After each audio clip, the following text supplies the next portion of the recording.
net. I'm checking. 1 second. Okay, thank you. Unlike other health concerns, mental illness is not always easy to see. Depression won't show up on an eye chart, and you can't measure it on your bathroom scale. Sorting out a mental health concern is not something to attempt on your own. You won't find a bipolar. Yep, got it pulled up.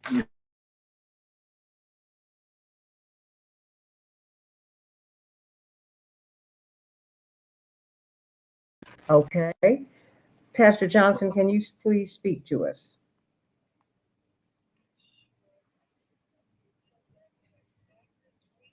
Thank you.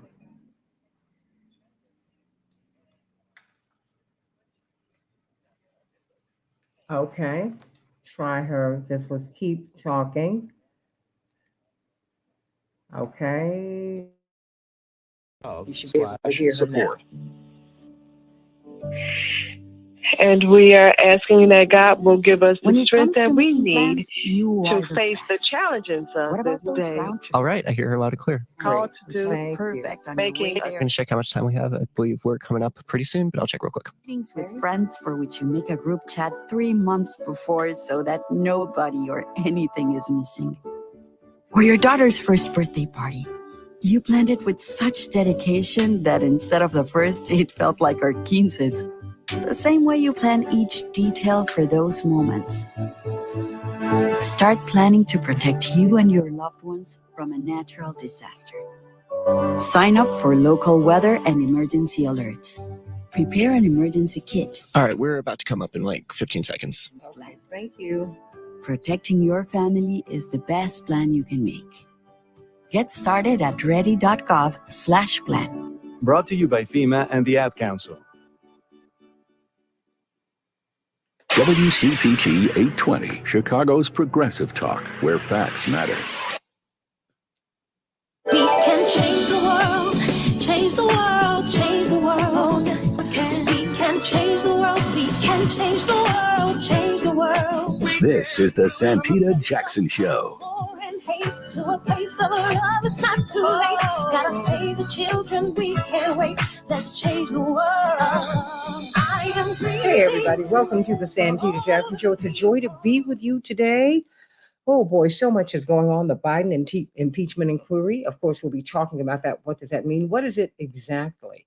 This is political payback. Is there something to this? How will this impact the 2024 election? Got a lot to talk about as we analyze this, really, with CK Hoffler, legal Q&A with CK. But first, we're going to talk about childhood poverty in America, which is about to grow exponentially, really because of Joe Manchin, no labels, and the Republican push to cut back SNAP benefits and aid to families, women, infant, and children. It is just an awful thing that's happening. And indeed, Pastor Vicki Johnson, there's a report in which they assert that Joe Manchin was sitting around with some of his fellow senators, and he said, you can't give these people more money because they're just going to use it for drugs and other stuff. I mean, and these were some conservative senators who were even taken aback by him saying that. They were like, whoa, these are the people you represent. Remember, West Virginia is one of the poorest states, right with Mississippi in the Union. It's one of the most heavily subsidized states. You know that, Pastor Johnson.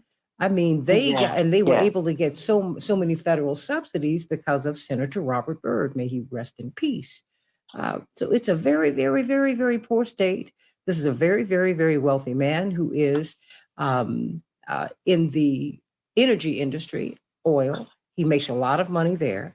And I don't understand how it is that these people hold elective office and they're able to make all this money. These conflicts of interest, which they continue to vote to allow themselves to do, that needs to end. Pay these public servants a lot of money, because I'm going to tell you, Washington is a very expensive city. Very expensive. The closer you get to the Capitol, the more expensive it is. Some have to live in their offices. They have to. $170,000, $180,000 a year might sound like a lot to most people, but it's not much at all, particularly when you have to live in two places. $180,000 a year is not much in Washington. Washington's one of the wealthiest cities on earth because it's the center of the military industrial complex. When you land there, you'll see it. So pay them a lot of money. So they are invulnerable to bribery, et cetera, et cetera. Now, greedy people are going to be greedy, but pay them enough money and publicly fund these campaigns so we take corporations out the campaign system. Anytime you have a U.S. senator who feels that people are going to use extra money that they need to feed their babies for drugs, he needs to be out of there. People of West Virginia, you need to get on it. I'm Santita Jackson, coming to you from WCPT 820, the nation's largest progressive talk radio station, and AM 950 Radio, the voice of progressive Minnesota. And I want you to be my morning stars on the Santita Jackson Show YouTube channel. Hey, Barbara Bacon. Hey, Jewel up there in New York. And Michael Ann. She's one of the original morning stars. That's right. Dave Dowling. I think you are too. Daryl and so many of you joining us today. Let's talk about this Biden impeachment inquiry. I think you need to pay attention to all of it because all of this is going to impact the campaign as much as it might turn your stomach. Look at the press conferences that are being held by the Republicans. Look at all of it so that you can be informed. I'm telling you, the only way you can counter an argument is to know what the baseline argument is. And my training, Pastor Vicki Johnson, as you well know, comes from, I had to sit up and watch people on TV tearing my father to shreds. Walter Jacobson, God bless you. I had to Walter's perspective, and they were the most popular people. He and Bill Curtis were the most popular team in town. And I had to go to school on that, okay? And it was tough. But, my mother said, baby, you need to understand there's some people who don't like your father and you have to live with it. You're going to have teachers who will not like you because they don't like him and they will try to grade you down. So my mother got tutors and everything. Ultimately, my brother Jesse Jr. had to be taken out of town because Chicago was a hostile place for us, as you can remember. It was not a friendly place. So it is what it is. So please look at everything so that you can have an informed decision and know what's coming down the pike. Because if you've been paying attention to these hearings and if you've been listening to the Republicans, this was predictable. McCarthy didn't even have a floor vote. He said, we're just going to have it. Boom. And you don't know what the backstory is on that. And trust me, there is one. I'm Santita Jackson, WCPT 820, the nation's largest progressive talk radio station. It's Wednesday, September 13, 2023. Meet my morning stars on the Santita Jackson Show YouTube channel. Let's get some of these headlines out the way. Kevin McCarthy directed the House to open a Biden impeachment inquiry. We will be breaking that down today. Thousands are missing. And feared dead after extreme flooding in Libya. More than 5,000 people, everybody. More than 5,000 people, according to their interior ministry, have died. 5,300 at least. And thousands remain missing. God bless the people of Libya. Kim Jong-un is meeting with Vladimir Putin today. Apparently, it's been a 4-hour meeting. It's the first meeting between the North Korean president and the Russian president in 4 years. He arrived at the spaceport in Russia's Far East in an armored luxury train. Well, of course, the CDC said everyone over 6 months old should get the new coronavirus shot. And overdoses soared even as prescription pain pills plunged. The number of prescription opioid pills shipped in the U.S. fell by nearly 45% between 2011 and 2019. But new data shows that overdoses also rose to record levels. There is a misery index out here that we need to deal with, everybody. In Chicago, mid-60s and sunny today. Minneapolis, St. Paul, 67 degrees will be the high and sunny. Major League Baseball, the Twins 3, the Rays 2, the Rockies 6, the Cubs 4, the Royals 10, the White Sox 11. Yay. Just give me something, y'all, please. And the Sky will be playing the Aces tonight. Pastor Vicki Johnson, boy, oh boy, so much is going on all the time. But I'm glad to hear your voice. Glad to be back with you, my dear sister. And it is good to have you back with us. Thank you. Ooh, how can we worship with you on Sunday? You can worship with us at Lebanon Lutheran Church at 9 a.m., 13100 South Manistee, and at 11:30 a.m. at St. Thomas Lutheran, 80th and Jeffrey Boulevard, both live and on Facebook. I love it. Well, talk to me. I need some good news today. I know other people do too. 'Cause All there's right. a lot Well, going good on. morning, Santita. Good morning to all of your morning stars and friends. There is good news. My husband and I are ardent sports fans. Football, Little League Baseball, Major League Baseball, basketball, golf, track and field, gymnastics, swimming, and tennis. Most recently, we were in tennis heaven Ooh, as we readjusted our schedules to be able to watch 3 weeks of championship tennis in the U.S. Open that was held in New York City.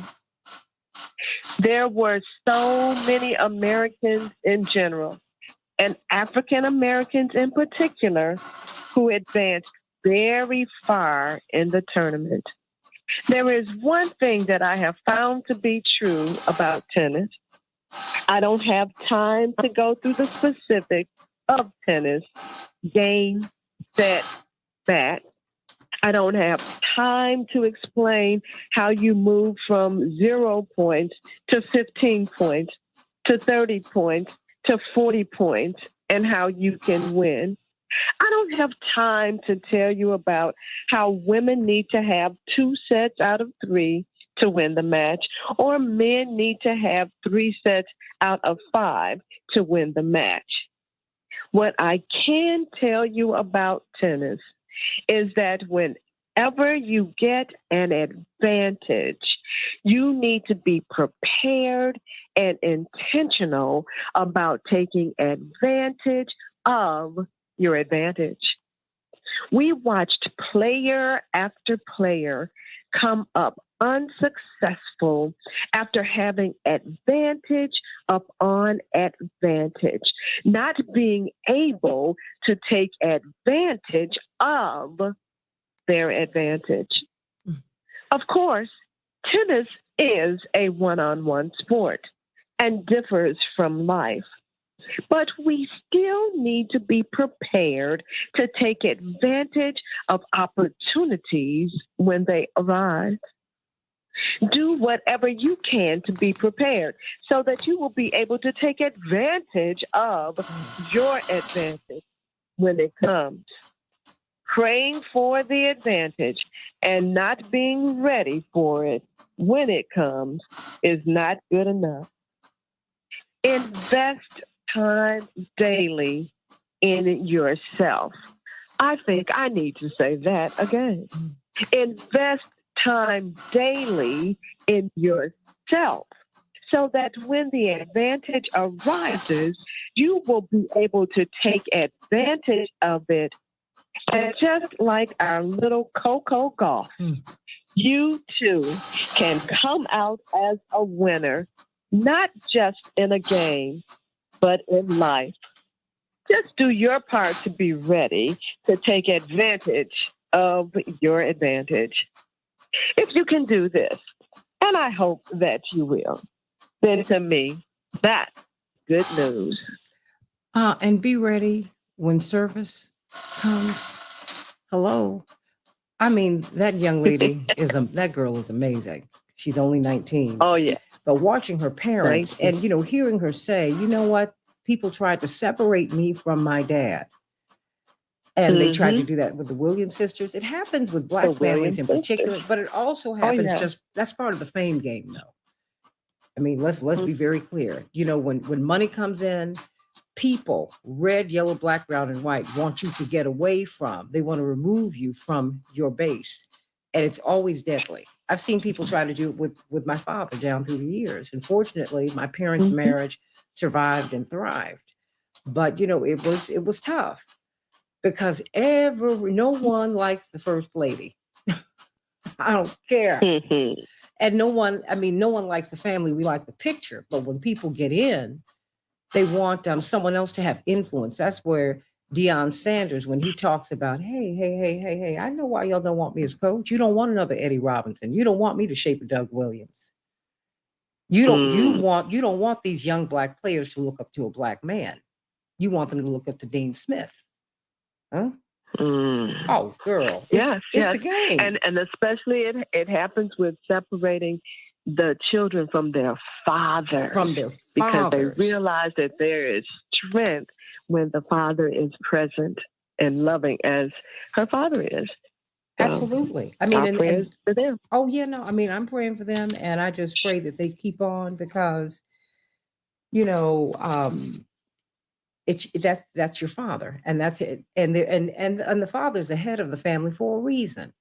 And I mean, yes, you all, I'm very old fashioned, but people responded differently to my mother. My mother is a hell raiser, but Yes, she is. oh, and you don't play with her. Oh, You I know didn't mean that. to say it like that. No, Yes, no, but yes. no. You're You, of right. course, no. But we say that Oh, in a yeah. complimentary way. But she That's also right. has the That's cover of right. her husband, and she has his back. It's Mhm. that. So, I mean, when my father came up to the school, or when he made a phone call because you were not going to mess with his children, but there were some hits he let us take. Mhm. He said, "No, no, no. If you can't take this hit, then you're in the wrong space." I was suspended from another radio Mhm. station, right? Made the headlines. It was the cover of the paper here. And my mother, it shocked me. She went to my father and said, "Is there anything we can do?" He said, "No, there's nothing we should do because this is Mm. designed to take her out. If she can survive being off the air for 2 weeks, then she's in the right business because she's something about her has appealed to people. But if she can't survive this, then Mm. she's in the wrong business and she needs to move on." Oh. Mhm. He said when she goes on the air, she should compliment everybody because they don't have to let her back on the air and keep it moving. And there you go. But Yes. he's a man. And here you are today. Here you Yeah. are today. Yeah. So Mhm. thank you for that. Thank you for that. But I tell you, girl, look, Coco Goff's match, I almost had to, oh, it was too much. And you know, and Djokovic's match, because I'm a big fan of Novak Djokovic. I'm a huge fan. Mhm. And when he put on that Mamba t-shirt, girl, I started to cry. But I admire his Yes. pluck, and I know he's taken a lot of hits. So, you know, thank you for Yes. that because you know, when I lived in New York, I used to go to the US Open every year. I was there when Serena won her first time. Oh. Oh, girl. I mean, I used to go. And I'm gonna start going again because my friends were like, "You should Yeah. be here." I said, "You know, you're right, but right now I'm a little under the weather." They were like, "Girl, you remember how much fun we used to have?" I definitely want to be there in 2024. Absolutely. Well, let me pivot and just very quickly, how can we worship with you on Sunday? Sundays, Lebanon Lutheran, 9 a.m., 13100 South Manistee, and at 11:30 a.m., St. Thomas Lutheran, 80th and Jeffrey Boulevard. Our Power, both on Facebook and in person. Be blessed. Sending you so much love. We love Pastor Vicki Johnson and this wonderful good news that she gives us on Wednesdays. I have got Dr. Shanina Knighton with me. How you doing, Dr. Knighton? Is Dr. Knighton still there? Ooh, ooh. I'm doing good. How are you? Oh, okay. How you doing? I'm You know, doing pretty good. I see the CDC is recommending that our children as young as 6 months old get coronavirus shots. When do you begin um, vaccinating your children? I mean, I don't have children, so I don't know. So there is a series, like a childhood vaccination series that occurs as early as 6 weeks when children are vaccinated. So they typically would get, like, let's say their hepatitis shots. They would get, I want to say it's like measles, mumps, and rubella. So they get a series of shots as early as 6 months to protect them from some of those illnesses. So that's one thing. And typically they get vaccines then they may receive another series around, like, let's say, like maybe 18 months. And then there's another series that they get right before they're getting ready to go to school at 5. And so they start to taper off as they get older. The interesting thing, though, is that even with that early vaccination series, a lot of those things are not in the body as, like, let's say the kid gets older, that are not in the body as the kid gets older. Another one would be, like, let's say chicken pox. So, and I had brought this up before, that before there was a chicken pox vaccine, we would likely end up being the people in the streets, with the chicken pox parties, because our parents wanted us to all get it around the same time just to get it over with. It's almost something that was like inevitable that you would get. And so now, because they have, like, let's say that chicken pox, don't have to undergo the calamine lotion, that we used to have to with the oatmeal bath as a result of that. So there is a childhood vaccination series that does exist, that is recommended by pediatricians, that is still used to this day. And it's again to ward off a lot of those diseases. Would you mind staying with me just for a few minutes? I wanted to ask you about childhood poverty. I know you got to go this morning, but I just want to ask you about the impact of poverty on our children. On someone, what if you don't get the proper nutrition in utero, if you don't get the proper nutrition when you're first born, in your developmental years, because now we're about to see a massive cutback in SNAP benefits. That's your food, right? So I want to know, the poverty rate more than doubled in 2022, thanks to GOP cuts led by Democrat Joe Manchin, who, no labels, kind of skirts the line, everybody. They're threatening to cut nutrition benefits for over 5 million Americans. SNAP, WIC. I want to know how that impacts you. Back with more of the Santita Jackson Show with Dr. Shanina Knighton, and we'll be talking about the Biden impeachment inquiry at the top of the hour on the Santita Jackson Show. Back in a minute.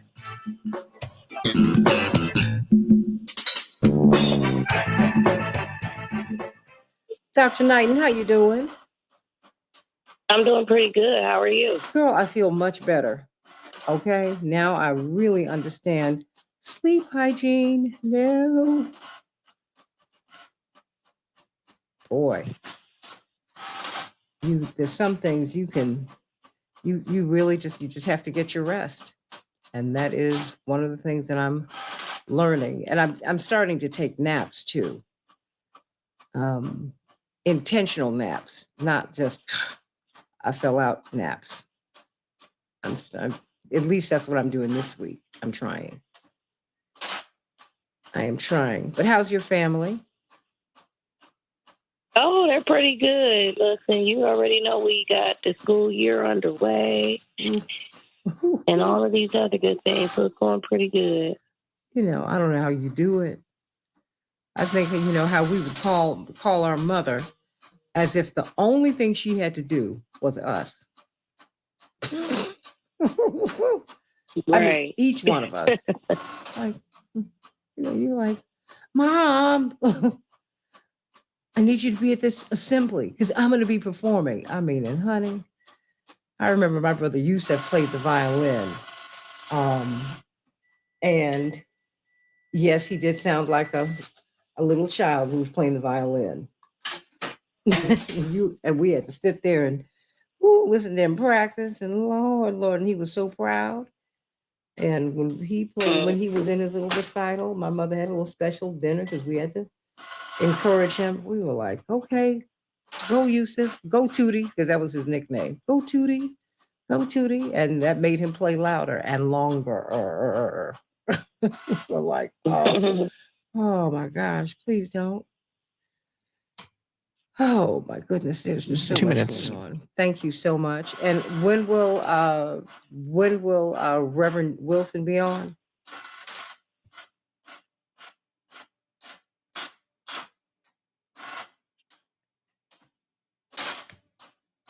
Henry?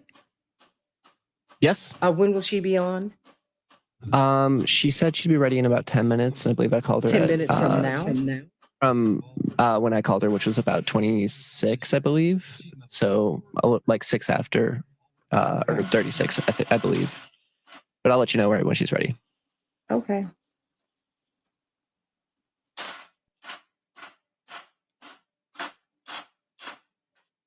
Okay.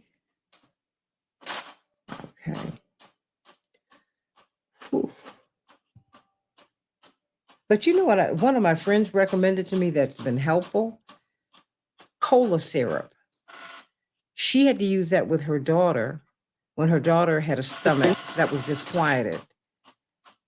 I had never heard of that before. I knew that Coca-Cola or Pepsi really helped to quiet my stomach down. I didn't know. I did not know about that. I did not know about that. So I've learned a lot in my moments away from all of you. A lot of little things that have helped me 30 seconds. improve my health, and that is really the point. Okay. No, absolutely. Oh my gosh. Look, if you don't have your health, you don't have anything. Trust and believe. No, yeah, wholeheartedly agree with that. Trust and believe. I know that.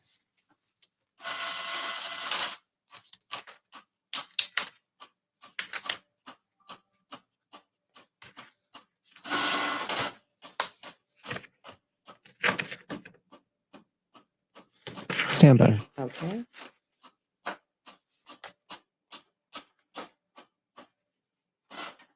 We can change the world, change the world, change the world. We can change the world, we can change the world, change the world. This is the Santita Jackson Show. War and hate to a place of love, it's not too late. Gotta save the children, we can't wait. Let's change the world. Hey, everybody. Welcome back to the Santita Jackson Show.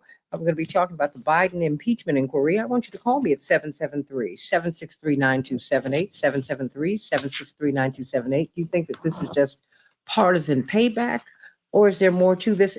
More importantly, how do you think this is going to shape the presidential campaign? And, a down ticket, but really, I think it'll have more of an impact upon the presidential campaign. And I want to hear from you about it. Jewel, why don't you call in Michael Ann and Barbara Bacon and Dave Dowling, 773-763-9278. Everybody like and share the show. Please like the show, everybody. Everyone who's tuning in, like the show. And please share the show.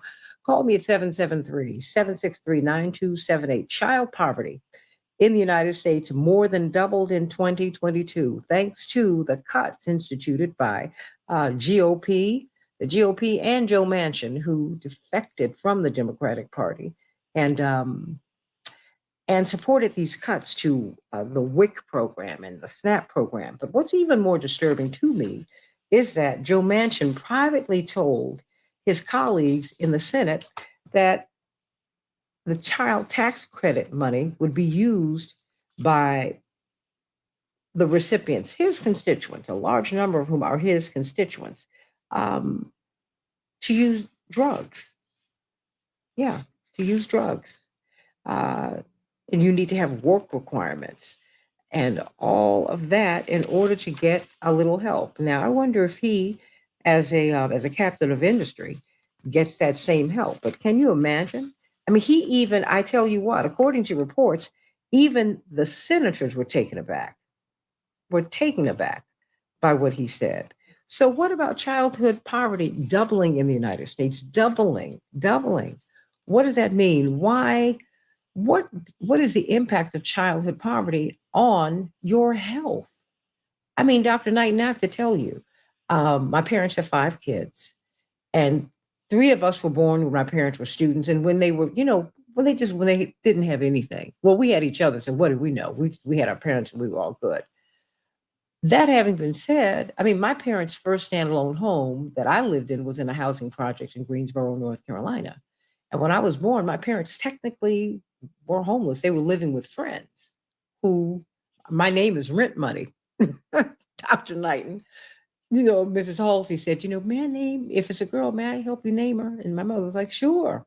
My parents were staying with them and they were good people, good friends. So, I mean, there you have it. But I can see the first 3, we all have asthma, right? But not Yusuf and Jackie. I mean, I can see there's almost like a small demarcation between some of our health issues, and they don't really challenge us because my brothers and I take care of ourselves. But it is interesting. I think that not having money, not having certain resources, I think it does impact your health and children in particular. And my mother was quite diligent about making sure we got vitamins, taking blackstrap molasses every day, all of that. But there you have it. But how does poverty impact a child and their health, Dr. Knighton? Good morning. So it does on multiple levels. Like we all know, for one, that when we talk about poverty just within itself, there's so many dimensions to that. Like where we're talking about a numerous amount of things. So that means sleep as being one. And so thinking about poverty, and we know this to be the case, being in poverty may also be attributed to being in, let's say, unsafe or less favorable neighborhoods or environments. And as a result of that, that means being subjected more to crime. We know that there is a correlation between poverty and crime. And so being in those particular settings, you think about kids and their inability to be able to sleep. That sleep could be contributed to, let's say, as you mentioned, moving around a lot. It could be attributed to not being able to get sleep because there may be, a hostile living environment as a result of living in poverty. It could be something commonly I know that we heard, whether that was gunshots or we heard like cars, high traffic going through neighborhoods all of the time. So almost having your head on a swivel.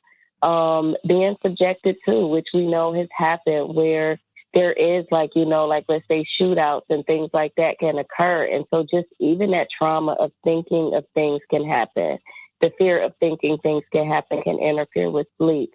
When we talk about poverty, we also talk about food and we talk about nutrition. So sleep is a part of that when it comes to health, as we know. We know that that's what's needed in order to be able to keep the immune system intact, as well as being able to function. And it doesn't work too well if you don't have sleep as that element. But then when we're talking about food and we're saying poverty, we know that box stores, we know that grocery stores, we know that access to nutrient-dense food, fruits, fresh fruits and vegetables, things that individuals can consume that is going to keep them healthy, they're very scarce in neighborhoods. Or the thing is if the materials are there, they may not necessarily be affordable. As a result, children may not get the proper nutrition that they need in order to be able to function. So then when they make it to school or they make it into some sort of learning environment, us not eating properly or not having, let's say, anything on our stomach at all can lead to being unable to function. Like if your stomach is growling or your stomach is sick because you don't have anything in it, it makes it very hard to focus on work. I've experienced that as a child, but even recently, when working for, and I'm not saying working for, but even volunteering for, let's say, summer sports programs, as either a camp nurse or either education that's talking about food, and ingredients in food, I can tell you I would literally pack a book bag with snacks because I've seen kids show up where they're like, oh, I didn't eat anything because it was only 2 Pop-Tarts. And I gave my 2 sisters the Pop-Tart, so I didn't get a Pop-Tart this morning. Mm. Or it would be, oh, well, I didn't get this, because we just didn't have this in the house. And so it's having those extra snacks for kids. And so when you look at even what's happened, I found it interesting, the statistics that you sent, Santita, this morning about just, childhood poverty rising since 2022. We have to remember that there was extra SNAP benefits that were being provided. You had, things within certain states where you would actually get a card and it would have additional SNAP benefits on there.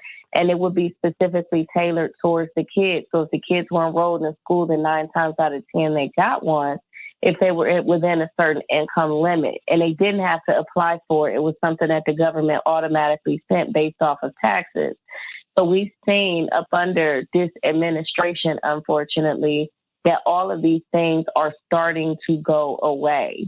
Or they've gone away and they've disappeared, not recognizing that a lot of these things should have been in place in the first place. It shouldn't have had to take a COVID-19 in order to make sure that children are being fed, regardless of what their perceived income status is, or regardless of their perceived situation. And you and I both know that it's unfair to penalize a child and make sure that, let's say, a child couldn't eat. So essentially, that's what I call it, them making sure children aren't eating when you're taking away benefits. But you're thinking about, what does that lead to when a kid has chronic conditions as an older adult? If someone is eating snacks, junk food, and a whole bunch of things that they know have harmful ingredients in them earlier, when we're starting to see high blood pressure in young adults, that is an accumulation of all of the things that they were forced to eat when they were younger because they did not have access to the proper nutrition that was needed. When we're talking about what I call, and I know that this is not something that's quite termed, but it's a real thing, and that is poverty-induced obesity. So that is the ability for people to tend to overeat. They tend to overeat when they don't know where their next meal is coming from. So they'll binge off of whatever it is that's in front of them because they don't know when they're going to eat again. And then even when food gets comfortable, they still have that binge mentality because they still have that post-traumatic stress from when they recognize that they could not eat in certain aspects of their life. And so it has a detrimental effect on children, not only as being a child, but as they even come into being adults, because some of those things you and I both know we don't get mental health services for in order to be able to correct those behaviors, even into adulthood. So it has a very high correlation when we talk about health disparities. And when I say health disparities, that is the fact that certain populations are disadvantaged when it comes to their health outcomes, such as, let's say, having diabetes. So African Americans may have worse outcomes when it comes to diabetes, congestive heart failure, high blood pressure than other populations because of what they've been subjected to early on, including, most importantly, socioeconomic status, which means that if I can't afford food, if I can't afford, let's say, gas to be able to get around to even, let's say, transport my kids to school or get myself to work, it ends up having a rippling effect, unfortunately, on that child. Because, again, if that child is not receiving consistent education, if there's no gas to get the kid to school, then there's no way for the kid to even eat meals at school. And if there's no way for the kid to get to school, then the kid can't even learn. So poverty has, unfortunately, a detrimental effect. I can tell you, as a first generation to finish high school, I've had this firsthand experience and understand what those consequences can be. And I honestly know that that is why I focus so much on prevention, because I've been able to see some of the outcomes of those consequences from individuals that may have not necessarily gone on in my family, not just to get an education, because sometimes it's not always about formal education, but have not, I would say, been enlightened to understand that we have to do things better in order to be able to break cycles of poverty. I'm sure you see the difference between your children and your upbringing and, and their health outcomes. I mean, I know my parents see it. They see it in us. They've got to. But fortunately, they're from the South and they were around people who were much closer to the ground in terms of getting nutritious foods and things like that. People who had gardens in the backyard. Backyard wasn't just a backyard. You grew greens back there and tomatoes and okra and things like that. So, but I want to bring on Reverend Dr. Marshall Hatch to share with us, because he, of course, Reverend Jeanette Wilson joins us as well. But Reverend Hatch, you're on the West Side. That is probably the most economically depressed part of the city.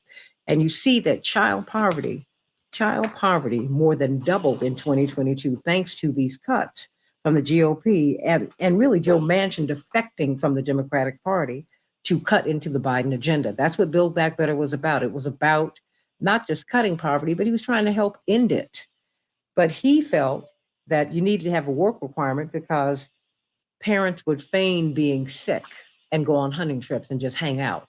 This is his thinking. And he felt that if you gave these parents too much money, they would use this money for drugs. Wow. And I'm saying if someone is a drug addict, then you put them not in jail, you get them some help.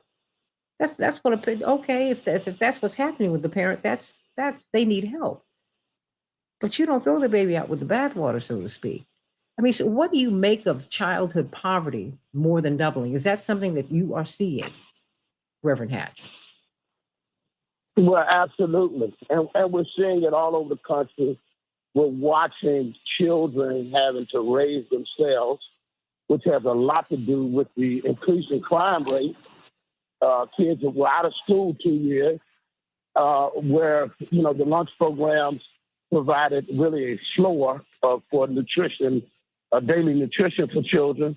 And so they're out on the street, many of them because their families are fragile, their parents are stressed, their households are unstable. And so this is, Joe Manchin is a particular disgrace because West Virginia just happens to be the whitest state in the union and has the most poor white people of any state in the union. And the legacy of the seat that he sits in with the former senator, Robert Byrd, who was as rabid racist as anybody when he started in politics, but he would never sell out those poor white people by aligning with a Republican and interest that really was anti-poor people. Robert Byrd would never have betrayed his people like that. And so I think Joe Manchin is obviously immorally a senator who has acted really against the interests of his own constituents by opposing help for particularly poor children in West Virginia, one of the poorest states in the union. He needs to be challenged on that, and he needs to be challenged with the legacy of the seat that he holds because Robert Byrd, while everybody else was becoming Dixiecrats, he would never betray the people he loved, which was really poor white people, by aligning their interests, national interests, against the interests of his people. Reverend Wilson, your thoughts. Childhood poverty more than doubling. Is this something that you're seeing at Rainbow Push, at your church, as you get out and about in Chicago and the nation? Well, I think childhood poverty is one of the growing crises in our nation. For example, you talk about the cut of benefits. Children don't apply for benefits, and so they have no ability to right-size their situations. And so you have parents who may not be capable of figuring out an application process and following it through. You have more than, at one time, before COVID, we had 20,000 homeless students that we knew about in the city of Chicago. On one L track, 3,000, one L line, 3,000 students spent the night on the L, which meant they had no breakfast, no lunch, no dinner. They merely rode the L all night just for warmth and security. And then they were told to go to school, and you're telling them to learn and to focus. You cannot focus without food. I had said at one time during Vallis's administration, when I was at CPS, we were providing 3 meals a day for students. And the third meal was called, the schools were called lighthouses because we kept them open in the afternoon. Because when teachers tell children, go home and do your homework, where is home? How do I do homework when I have no specific place to be after 3:15 or whatever time school doors close? These food pantries give churches food. Many of them provide uncooked food 1 day a week or 2 or 3 days a week. If I do not have the facility at a home to cook them, or if my parents are not able to provide me cooked meals, that doesn't help me. I've often thought that churches, with all of our buildings that are empty all week long, we could do what Gregory Sutton did many years ago in Atlanta. That church was open in the morning to provide children with a hot breakfast. Well, like the Black Panthers, right? Children. You know, they're the ones who started the program in the schools. With every church that has a school within a 5-block radius should provide breakfast and dinner to students every day. You cannot focus and learn when you are undernourished and hungry. Childhood obesity does start. I used to do attendance and truancy, and I would have students arrive in the morning, if they arrived that day, with no lunch and having not had breakfast. One parent, we called her up to school, and she brought the child Flaming Hots for breakfast because she had no understanding of nutrition. She really thought she was doing something, coming to school to make sure her child, who had forgotten his lunch and had not had breakfast, bring him some Flaming Hots. So nutrition is not a skill that you're born with. You have to be taught how to. We don't have health in schools anymore. But let me ask you schools this. are not providing healthy lunches, by the way. Just cheese every day, pizza every other day. It's not a healthy option And First for Lady our children. Michelle Obama was trying to break that up. She received a lot of attack. I have to give her a lot of credit for saying, hey, grow some gardens. And I mean, she really, really, really tried. And she took a lot of hits, but she kept on going. But what do you do in terms of policy? Because now this is a policy issue, because that's personal, and that is something we need to work on. But childhood poverty is double. That's not personal. That's a policy decision. 600,000 young people are about to be cut. And their children and parents are about to be cut from this program. I mean, that's happening right now. You have Joe Manchin, who feels that if parents get extra monies, that they're going to go on hunting trips and act like they're sick when they're not, so they can lollygag. Wow. He feels that they're going to use the money for drugs. I mean, a couple of minutes for you, Doctor. Excuse me. I'm going to give a minute to each one of you before we go. Reverend Doctor Hatch, 1 minute, because this is a policy issue for us. Yeah, it shows what a bubble the senator lives in to think that people don't have legitimate needs because there is a lot of suffering out here. And I think that, those that are running for president, particularly the president, this should be a highlighted issue. If you want to energize the people, meet the people's needs. And foremost, every child deserves an opportunity.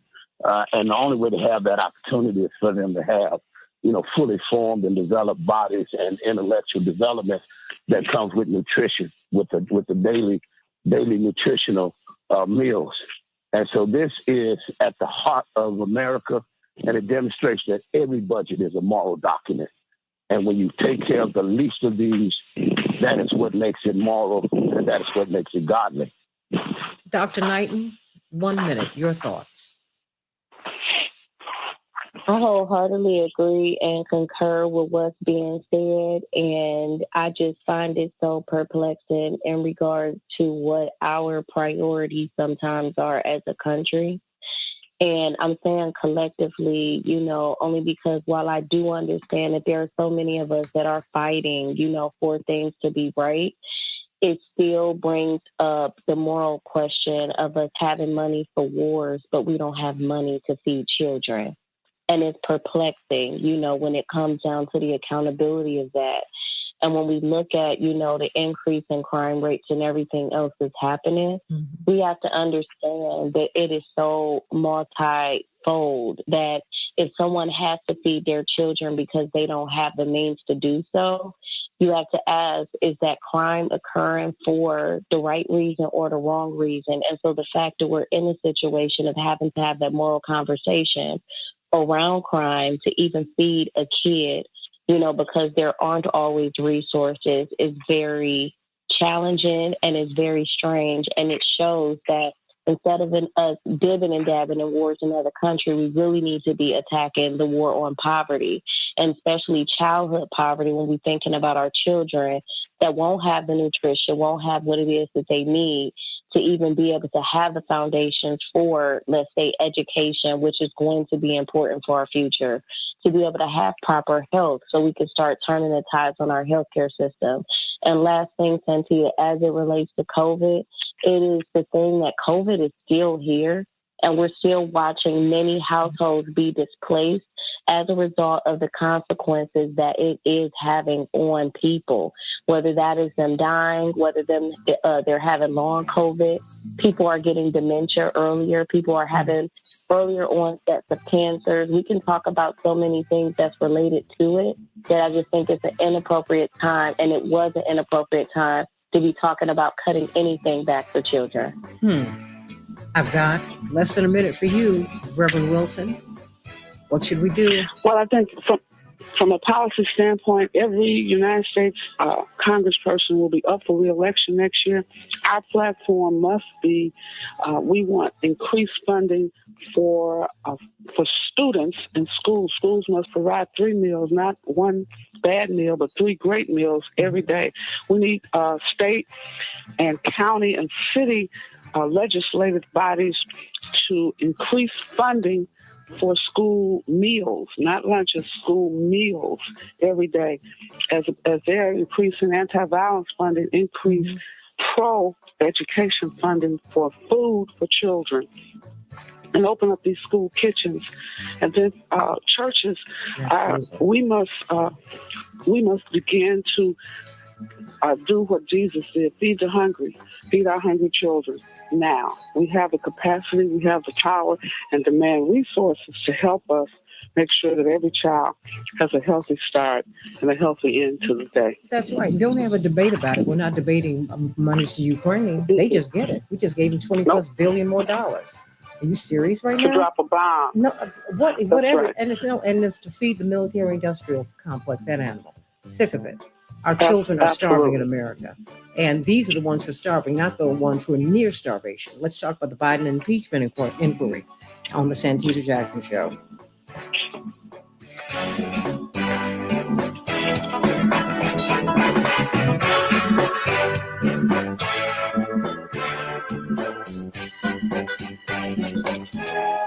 Thank you all so much. I'm going to have to push because I've got a lot of people coming on to this next segment, but thank you. We're going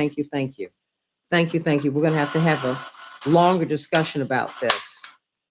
Much longer. Thank you, Santita. No, thank you. I want to have an education policy summit at the beginning of October. We've got to come together and not be so divided as we discuss our policy concerns. Okay. Let's do it. So I'll talk to you about that. Let's do it. Okay. Absolutely. I am with it. Okay, everybody. All Thank right. you all. Thank you all so much. Also, enjoy the rest Have a of the good show. morning, you all. Did you? Thank you. Did you get something from this, Shanina?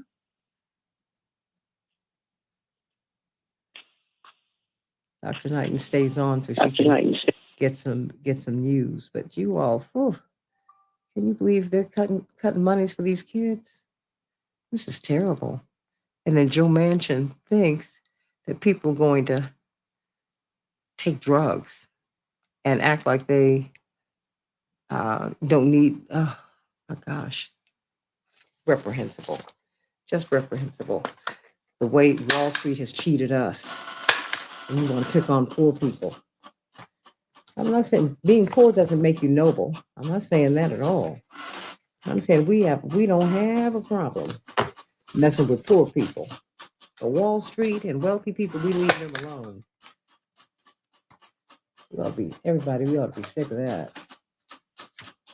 Ought to be sick of that. So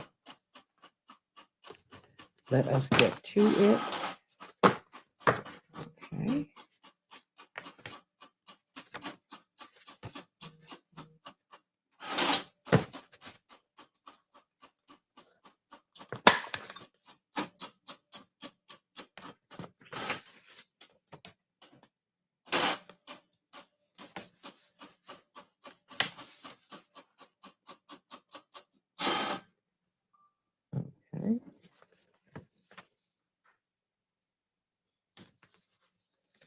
All right, everybody. Oh, Nicole, I'm glad that you liked the segment.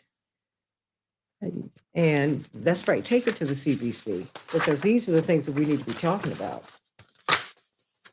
You need to talk about everything because everything does matter. But we have to get our priorities together. Hi, Ms. Jackson. Yes. We have on the line Dwight McKee, Aaron Connolly, C.K. Hoffler, Dr. David Gibbs, Terry O'Neill, Robert Patillo, and Dr. Todd Urey. Okay, very good. Thank you so much. Of course. Okay, CK? CK? Good morning, Santita. Hey, I'm about to send you something right now. Okay. All right. Okay. And okay, hi everybody. Let's test everybody. Reverend Dr. Urey. Good morning. Okay, good hearing your voice today. Yours as well. Thank you so much. And let me see. CK, I just heard you. Make sure everyone, you're not on speaker and you're in a quiet place. Terry O'Neill. Good morning. Okay, wonderful hearing your voice today. Dwight McKee. Morning, y'all. Robert Patillo. Good morning. Good morning, Robert. We're going to start with you. Okay, CK. Let him set the table, then you go on from here. I'm sending you the list of everyone here. It should be coming on your phone shortly. Okay. Okay. All right, I just sent it to you. All right, everybody. Thank you so much. Well, here we go. This is Robert and Dwight said that this was going to happen. Ooh, ooh, ooh. I don't know the kind of beanie hats these jokers are wearing, but boy, oh boy, you all have been on top of you've been on top of this. You said it was going to happen. You said it. So, I mean, what is it that you saw? Because this sure did happen. We have about 2 minutes. How many? 2? Yep. Okay. What did you see, Dwight? I'm on Facebook and YouTube right now. I said before that once you open that door, you wouldn't be able to close it, and that if you sow the wind, you reap the whirlwind.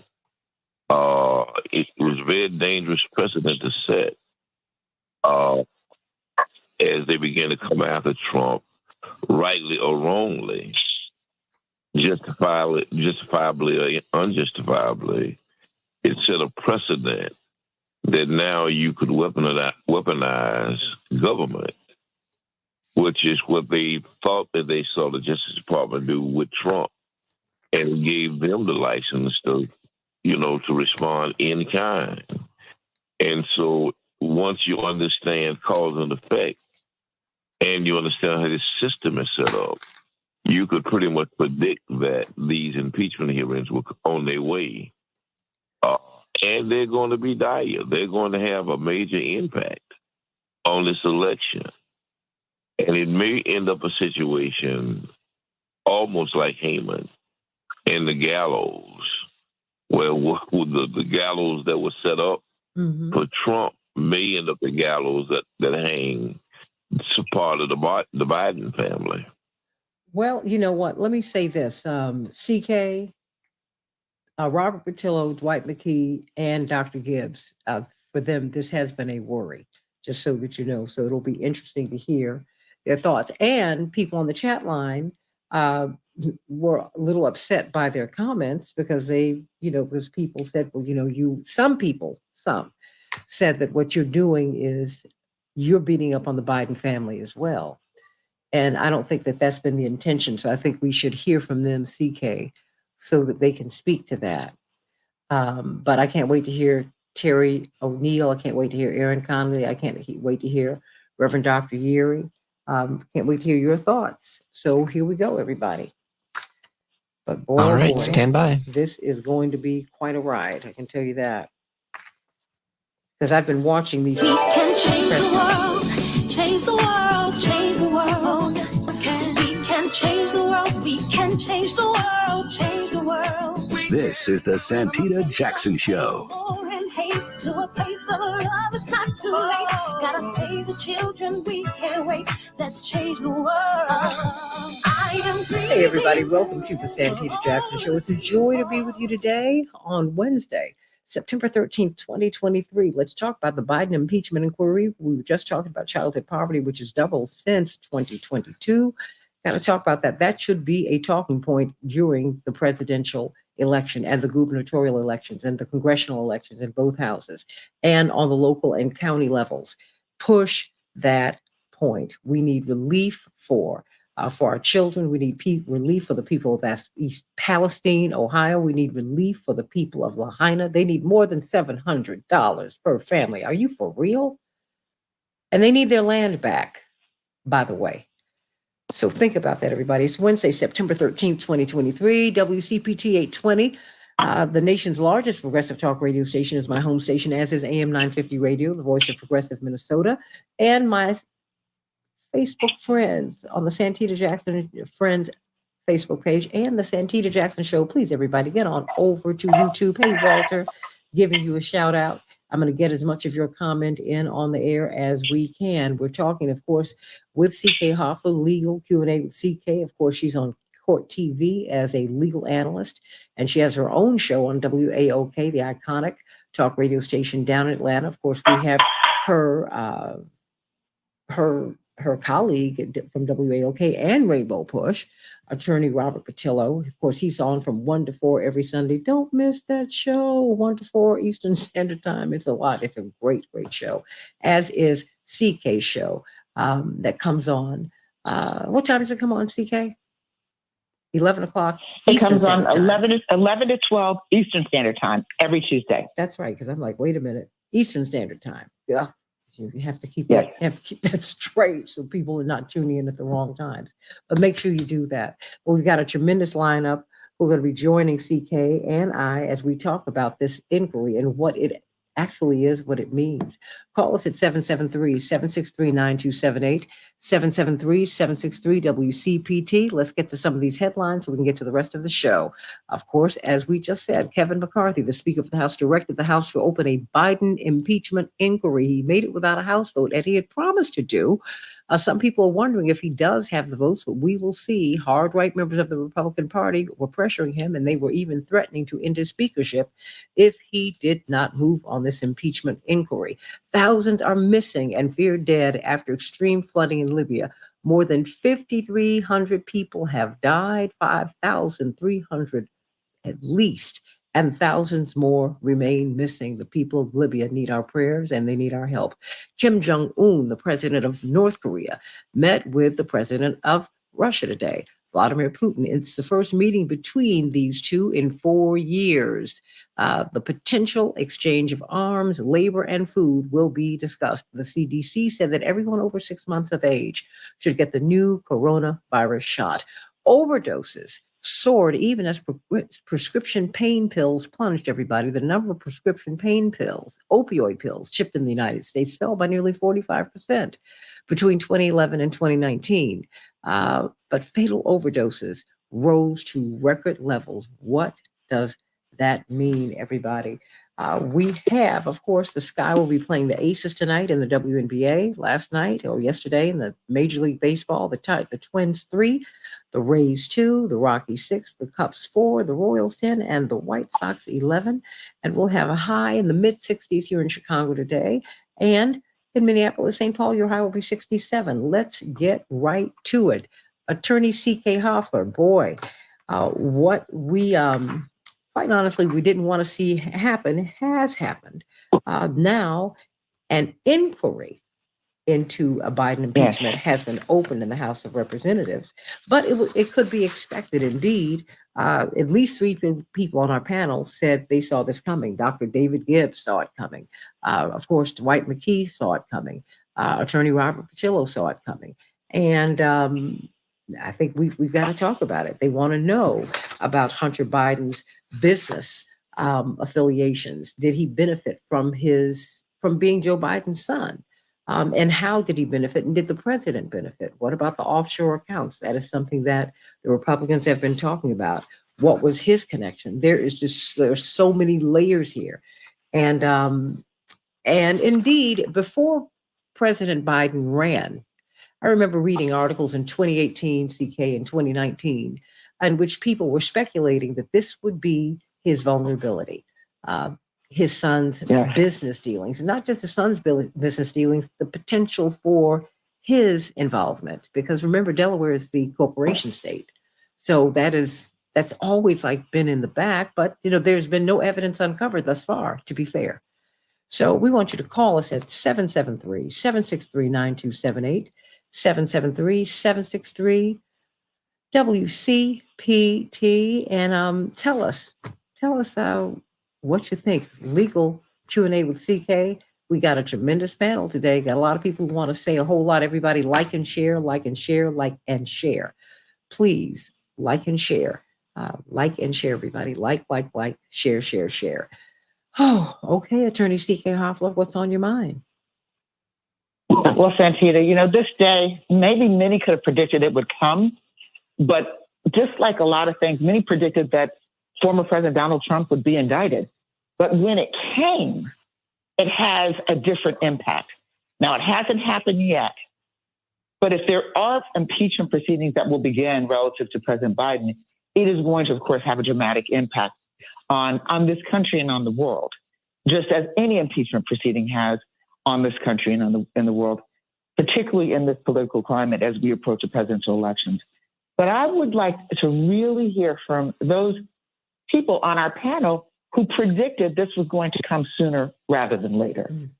To set the table for us, Robert Patillo, who's a media personality, a force all to his own, and he's an extraordinary civil rights lawyer. He's part of our Rainbow Push team. I'd love to hear from Robert Patillo, and I ask him to set the table on this from a global perspective as well, because what happens here, especially in the global political climate, is going to have a dramatic effect, not just here domestically, but also throughout the world. That's a brilliant point. Thank you, CK. That's a brilliant point. You're right. Thank you. Thank you so much, CK and Santita. And it's no coincidence that this inquiry is being announced at this particular time, and that President Biden is returning from the G20 summit, where he had bilateral talks with President Modi of India, announcing a competing system to the Chinese Belt and Road Initiative, where they're going to be directly connecting European markets to markets in India via the Middle East. In addition to that, they've announced that Saudi Arabia and Israel will be normalizing relations, which ostensibly would be, quote unquote, peace in the Middle East that we've been fighting for the past 3/4 of a century. Additionally, President Biden met with the president of Vietnam, normalizing relations with Vietnam, inking a $70 billion deal for Vietnam to buy commercial jets from Boeing from the United States of America. And this is all part of the efforts President Biden has made to weaken Chinese influence in the region after the trilateral talks we saw at Camp David a couple of weeks ago between the president of South Korea, the prime minister of Japan, and President Biden. So with that wind in his back, it was to be expected that Republicans would try to do something to change the discussion going into this week, because it's hard to run in 2024 with a president achieving peace in the Middle East and your candidate with 91 indictments against him. So that's kind of the backdrop that we're looking at today. So the basis of the Biden impeachment inquiry, Republican Chairman James Comer has been chairing the Oversight Committee for Republicans since Republicans took power back in January. What they've investigated are Hunter Biden's business dealings, as well as Joe Biden's brother's business dealings, and any connections that they can make to President Biden directly. Thus far, they have not been able to make any connections directly to Joe Biden. And this is what Kevin McCarthy says vitiates the need for this impeachment inquiry in order to determine whether or not there's actual evidence to go forward with a formal impeachment process. The issue they're going to run into is that in January of 2020, President Trump while President Trump was president, there was a new regulation put in place stating that it takes a full House vote in order to have an impeachment inquiry. And it appears right now Republicans don't have the votes to have a formal impeachment inquiry, and that if they are not able to get those votes, this entire thing could blow up directly in their face. The accusations are that President Biden took a $10 million bribe from Ukrainian officials, and that the entire support that the United States of America is giving to Ukraine is part of a bribery and money laundering scheme between Hunter Biden, Zelensky, and other shadowy organizations. They additionally claim that there are over 20 offshore accounts, that President Biden was participating in business meetings between Hunter Biden and his business associates, where he previously stated that he had not. And additionally, that somehow the Biden administration is compromised when it comes to their dealings in international politics, and that they've corruptly used their name and their family name in order to economically benefit. The difference between this impeachment inquiry and any of the other impeachment inquiries we've seen in U.S. history is that this is an inquiry in search of a crime, as opposed to a crime where they're simply gathering proof needed for impeachment. So, for example, in the Clinton case back in the 90s, they knew that President Clinton had lied under oath and perjured himself. The point of the inquiry was to gather the evidence for a full impeachment vote.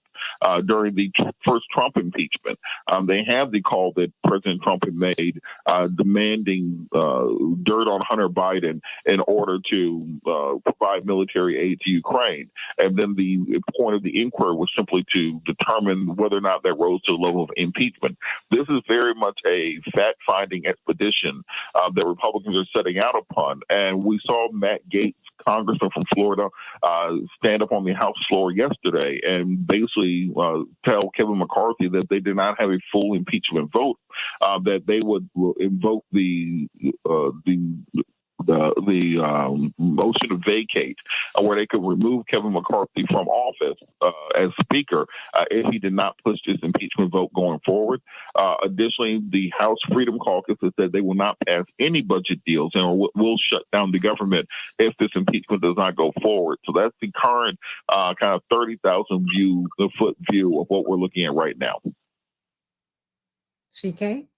Well, Santita, Robert, first of all, thank you for setting the table in that way from the global perspective, because that's really how we have to look at this issue. But I agree. One of the precisions that I think we need to focus on, the legal distinction that is important for us to really remember, not the political distinction, but the legal distinction, is this is akin to a fishing expedition. There's been no crime. They don't have the evidence, at least yet, but they want to fish to see if there is evidence. And this, if they do have the votes to carry this out, this would be a way to fish because, as they said, some of the Republicans have said, where there's smoke, there's fire. The mere fact that he's related to Hunter Biden, and look, every child of the U.S. president benefits from the president being president. That, to me, is not the legal question. It's whether the president benefited in an inappropriate or improper way from the business dealings of his family members, whether he compromised the interest, whether it's any interest of the United States by the business dealings, by being involved on some level in the business dealings of family members. And I think that connecting those dots legally is going to be difficult. But politically, with the appearance of impropriety, where people throw something on the wall and see what sticks, that's the danger in an upcoming election, is that they will throw stuff against the wall. Even if they don't have the votes for impeachment, they will run with this story. And that potentially politically is what could be damaging for President Biden. But also they want to level the playing field. They're saying, look, we know, goodness gracious, our front runner has been indicted 4 times and probably will get to trial before November of 2024. So we know that's funky. We know that's really bad. But at least this is an attempt to level the playing field if we just look at it globally. But, Dwight McKee, who's a visionary, he's a noted political scientist, he's a noted social scientist, but he is really, to me, one of the most brilliant political minds that we've seen in modern times, where he has one foot in the past, one all in the present, and one foot in the future. And he predicts, like Robert Padillo did, that this would evolve for different reasons. So, Santita, let's pitch it to Daddy D, Dr. D, Uncle D, to give us his perspective. Thank you, TK. I appreciate you so much. It was a brilliant question you asked Patillo, by the way, set this table. But to understand a couple of things about this. One, it's not really being set up to impeach. It's set up to impair. It's what they want to do is they want to soil the pool in such a way is very few people want to swim in it. And I would not be surprised, you all, and I don't want to sound like a conspiracy buff, but I would not be surprised if some of the Russians and the Chinese, knowing the weakness of Biden's son, of Hunter Biden, set him up for such a time as this. And it really gives them a lot of control over what's happening with American politics, since the Russians, it's been said, had always favored Trump to be the president. And it could be the case that they set Biden up to son up, knowing his weaknesses and his proclivities, hoping that it would at some level soil his father's reelection options. I think what you're looking at, and this was my fear, which is I've been talking about for the last probably 6 months, almost a year, is that once you open that door up, I said you would not be able to close it. And if you look like you were weaponizing the Justice Department, which is how a lot of people feel, that it would set a precedent that would be very dangerous for the American political system, because it would give the Republicans a pretext by which they could then respond with reciprocity and say, if it's good for the geese, it's good for the gander. And if you do it to Trump, we can do it to Biden. My fear is that there really is some there. That Hunter is, drugs make you do foolish things, and that he may have been peddling his father's influence, whether his father knew it or didn't know it. And see, he was peddling something because somebody seemed to have paid him $20 million that he distributed to the family.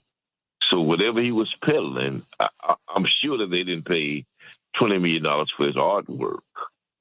And if he was setting up the pretext of influence peddling, that it's going to sustain that legacy, and it's going to affect them when politics start, because it's going to dominate the news. The competition between Trump's trial and this is going to dominate the news for the next 6 months. I guarantee, at least the next 6 months. I can guarantee you that. CK, I think that leaves Dr. Gibbs. Maybe we should take him on the other side. Well, you have 3 minutes, CK. So. Well, is Aaron Conley's on the line as well? Mm-hmm. And Aaron, let's hear from you. What do you say about all of this? Well, it's hard to follow the brilliant Robert Patillo and Dwight McKee on this. And I think, understanding what's really at stake as we look at the numbers in the House, right? I think all of these perspectives are true, and the fears about where this road leads is legitimate, right? But ultimately, we have to look at the Republicans in this process still in chaos. And to the previous points made on the show, we're looking at child poverty that has doubled.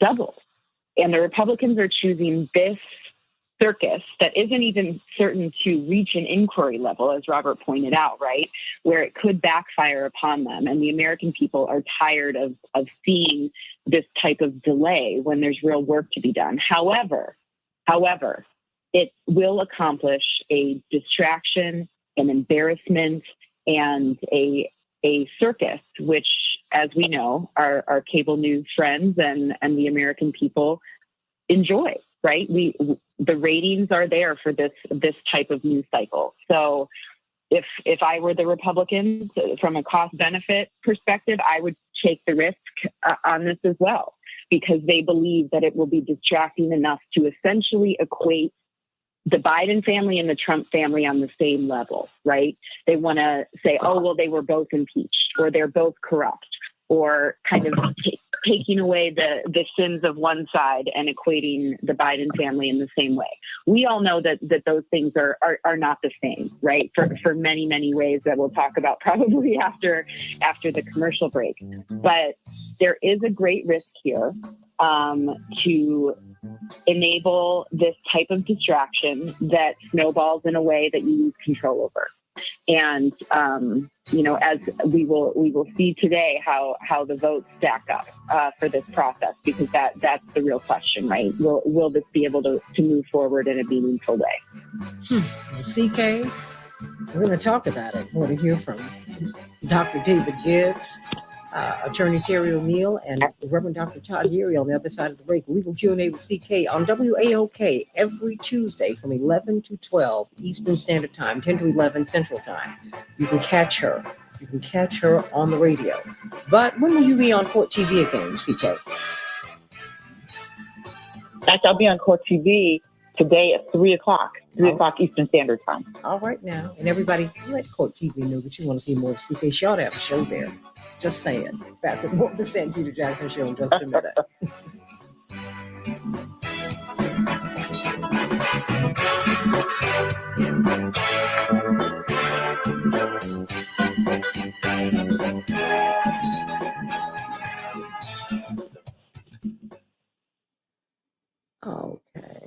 Okay, everybody, we can keep on talking during the break. Remember, CK, I'm going to need you to toss it to me at 57.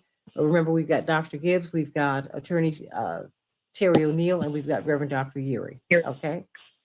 Got it. I think after the break, we'll come up with Dr. Gibbs, and then Terry O'Neill, and then Reverend Dr. Attorney Extraordinary Todd Yeary. Mm-hmm.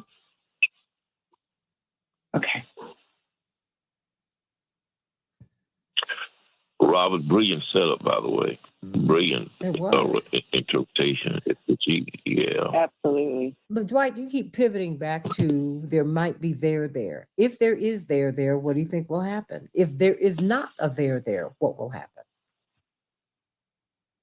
Like I say, is that if you saw the pool, nobody wants to swim. It don't have to be. You don't have to pollute the whole pool. You just got to soil the pool. It's they're going to use this to bring all of the skeletons out of every closet that they can. They're going to put on Front Street his drug problems, all the issues that Hunter has, which is a real there.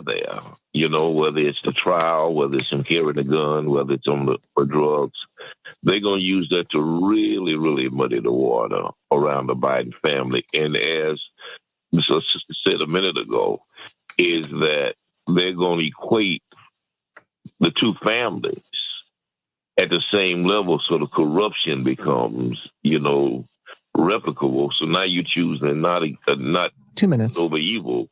You're choosing one evil, the lesser two evils, but you're dealing with evil nevertheless. And so now your choice has now become a moral choice.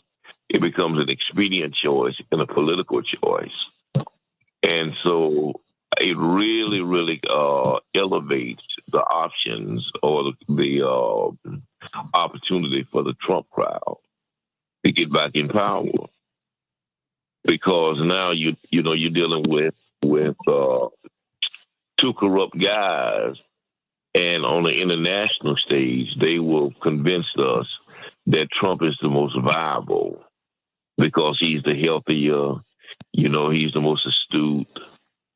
He's not, he's in charge of his finance, that he is, he's the best for the country. And he is the most patriotic. I mean, that's what the argument is going to go. It gives him so much fodder to work with.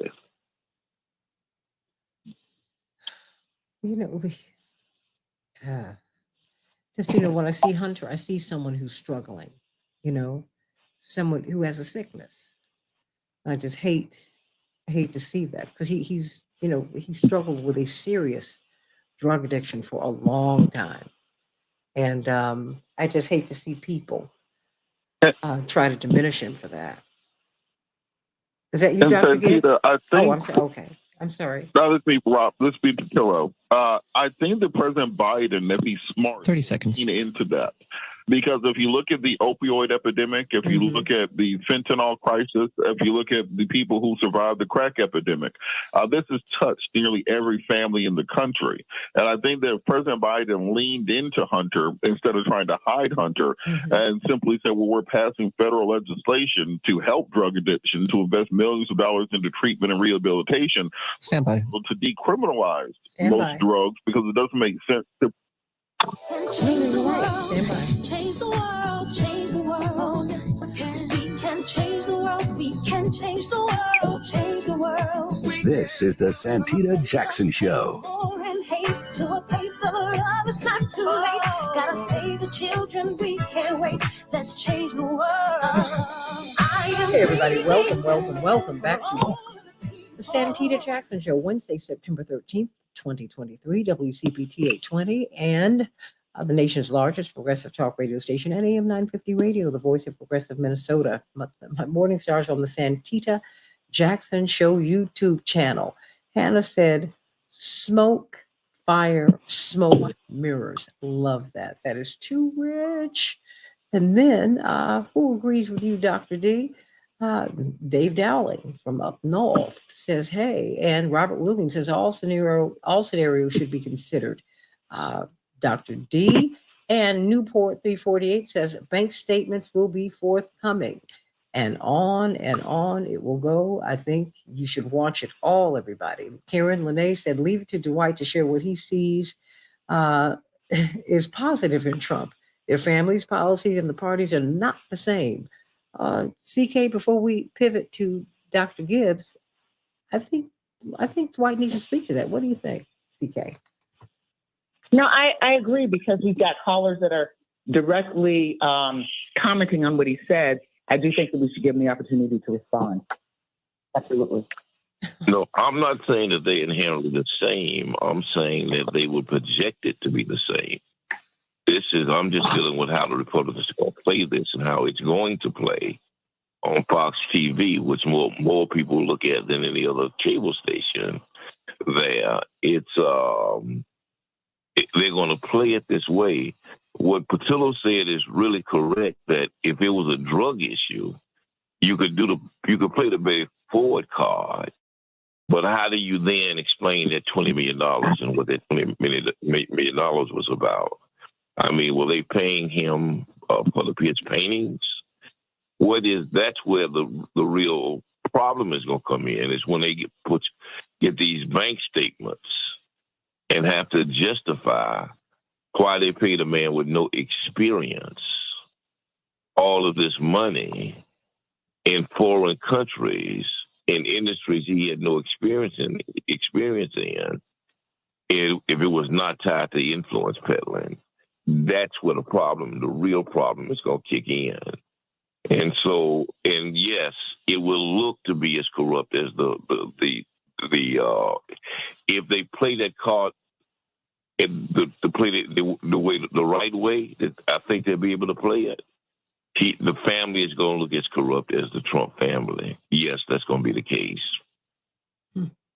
And it is going to be, Santita, to add, it is going to be the battle of the corrupt families if they play it the right way. I think, Erin Connolly's analysis, and I forgot to mention she's from Covenant Strategies, brilliant social scientist as well, and lawyer, I think, and political strategist. I think what Aaron said about, the discussion about the appearance of impropriety, just the appearance. We have the legal issues connecting the dots, which I don't believe they're going to be able to do. Bank statements, no bank statements, some bank statements. But it's the appearance of impropriety, the appearance of corruption, and tying, as a trial lawyer, if you connect the dots, you can take a little bit, you can take a lemon and make lemonade by connecting dots that may not necessarily exist. And the conclusion can be that the person is guilty, even if legally there's no way to reach the guilt. And that's the concern in this highly charged political climate. They probably don't have the votes for the impeachment, but it doesn't matter because the damage will be done. They will have begun a cycle where inquiring minds will want to know, look what happened with Hillary Clinton with these emails. And at the end of the day, the situation with the emails, that was really a non-starter. It wasn't that significant, but it took on a life of its own. So Dr. David Gibbs is a professor of history at the University of Arizona. What is your take on this? And what do you see going forward in this political cycle as we approach the presidential elections? Well, I see it as just another iteration in the politics of revenge, of sort of partisan and personal revenge, without any real sort of long-term purpose, but more the joy of attacking people you hate.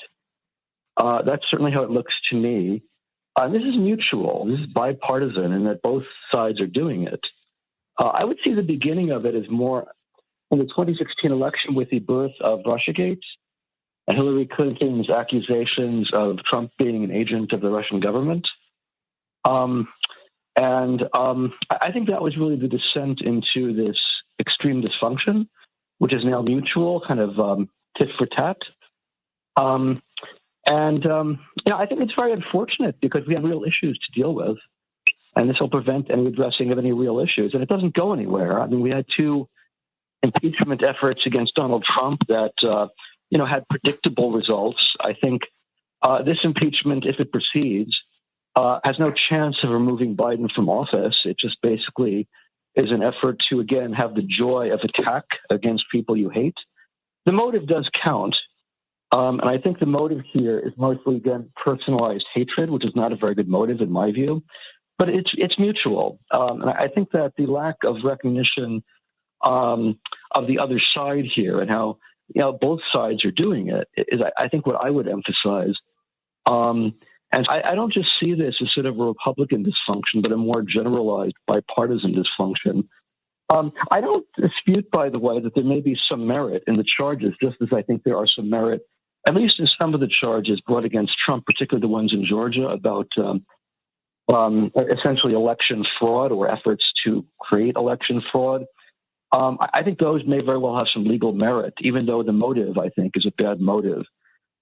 Just as in this case, you could say that a lot of what is happening here does raise questions as to whether or not just Hunter Biden committed crimes, but was his father involved in those crimes. We don't yet have hard evidence that actually happened, but there's circumstantial evidence suggesting that it very well might have happened. And, in principle, in theory, an inquiry might be a reasonable thing to do, to use the power of subpoena to get to the bottom of what happened.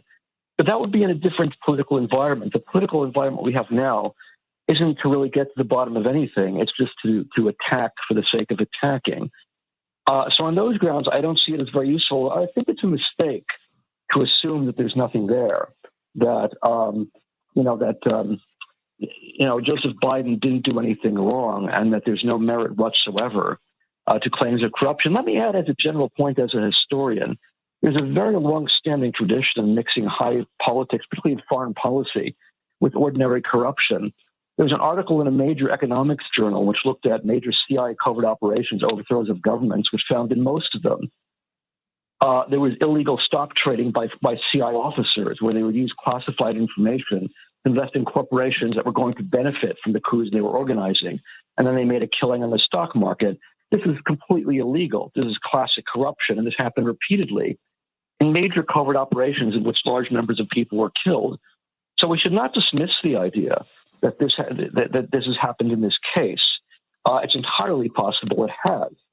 But again, I just don't see any inquiry producing any good results given the political conditions.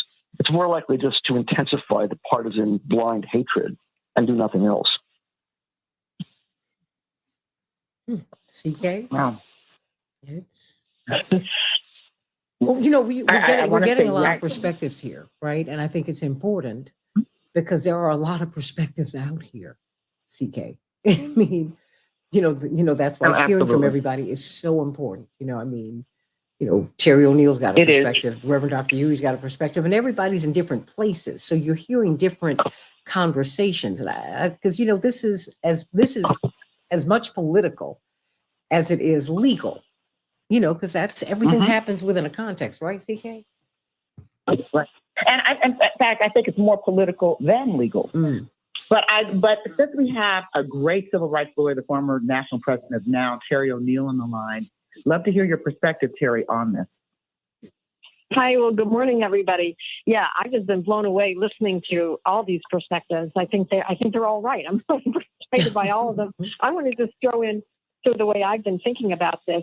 From the indictment, especially the Smith indictment against Trump for trying to steal the 2020 election, right? Try to overturn the results of the 2020 election. What we know is that Trump and his people had like a half a dozen strategies lined up. They knew that they could lose the election. Increasingly, many of them knew that they were going to lose the election. And so they had this half a dozen strategies to sort of take the election back. You had the fake electors strategy. You had the Mike Pence strategy. You had the pressuring Michigan election officials and Georgia election officials to simply lie, and Arizona election officials to simply lie about the outcome of the vote there in those states. So you had this array of different strategies, any one of which could have resulted in Trump being installed as the president in 2021. So it's like you have this whole thing, and you try all of them. It's like a shotgun approach. You try all of them because any one of them could get you the result. And what is the result that they wanted at the time? They wanted Trump, and not he, they wanted Trump to be president. Why? Because his backers, his corporate backers, want lower taxes and less regulation. There's a whole lot of billionaires. The Koch brother, one of them died, so I just call him the Koch brother, has been trying for decades and decades and decades to undo FDR's New Deal, to undo Social Security, to undo Medicare, to undo Medicaid, all of that stuff. That's the goal, is to return us to a white patriarchal capitalist utopia. Right. And so that's the overall goal. And they have these strategies. I view this impeachment attempt against Biden as the same thing. Kevin McCarthy was one of the people who was so proud of the Benghazi investigation against Hillary Clinton. Why? Because the purpose was, quote unquote, in his words, to bring her numbers down. So this impeachment inquiry, Kevin McCarthy is not a very imaginative guy. Let's try something that he feels worked against Hillary Clinton. Let's try this against Joe Biden. We'll bring his numbers down. In the meantime, they're also complaining mightily about he's so old. But the real thing that is going on here is that President Biden, in my view, not nearly enough, has pursued a progressive agenda. He has pursued a green agenda. Not nearly enough. You've got a lot of corporate types in the Democratic Party that are dragging their heels and slowing everything down for a progressive agenda. But he has moved in a progressive direction. And that is anathema to the Koch brother, to the Owen Foundation, to the Heritage Foundation, to all these billionaires, and including the No Labels crowd. All of these people who want to go back to a capitalist, white patriarchal utopia that they envision. So this is to me, this is one of the arrows in their quiver. And the idea of it is, yeah, maybe that could make Joe Biden lose. Let's try that. They're also going to be doing a lot of other things. I think CK is exactly right. This is mostly political, and not based on real concern for the rule of law. But I also think we do need to be clear-eyed that,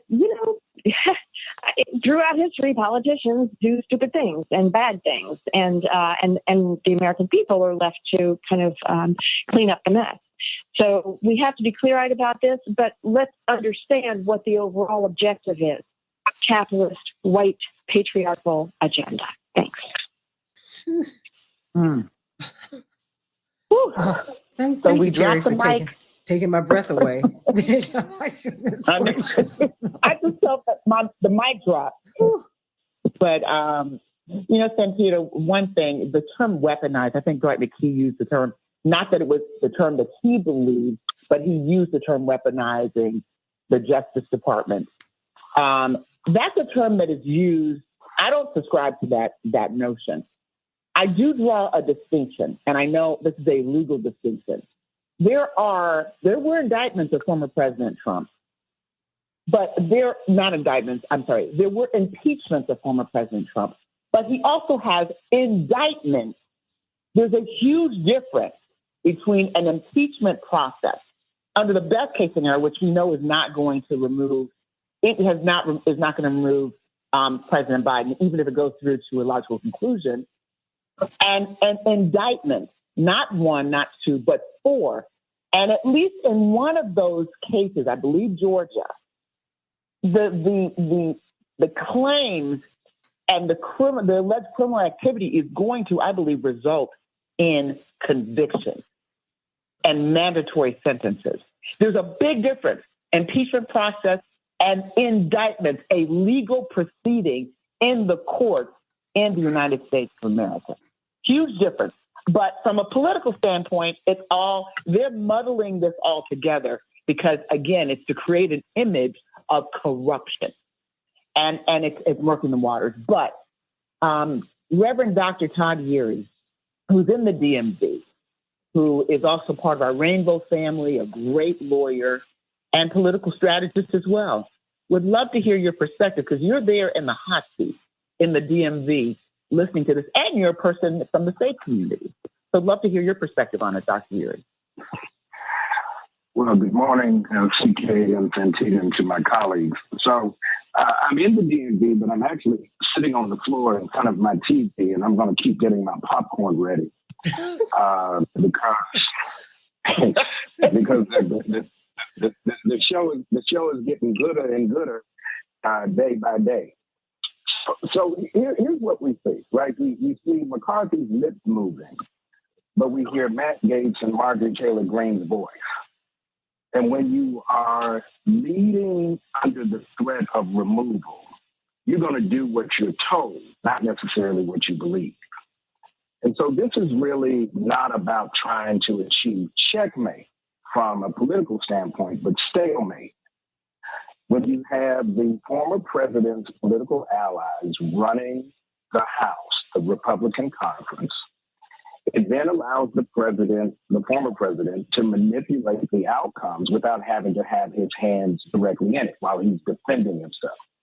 And so what the goal is to have two impaired candidates. This goes back to Big Brother Dwight's point, two impaired candidates, because then that plays into Trump's hands based on the polling that we're seeing and the fact that the Democrats' biggest challenge going into 2024 is disinterest, because their messaging around the policies that they have been able to advance has been just so god-awful horrible. So the harm to the Republican Party is that it's going to grant deference to the comparison of the former president and his successor, the sitting president.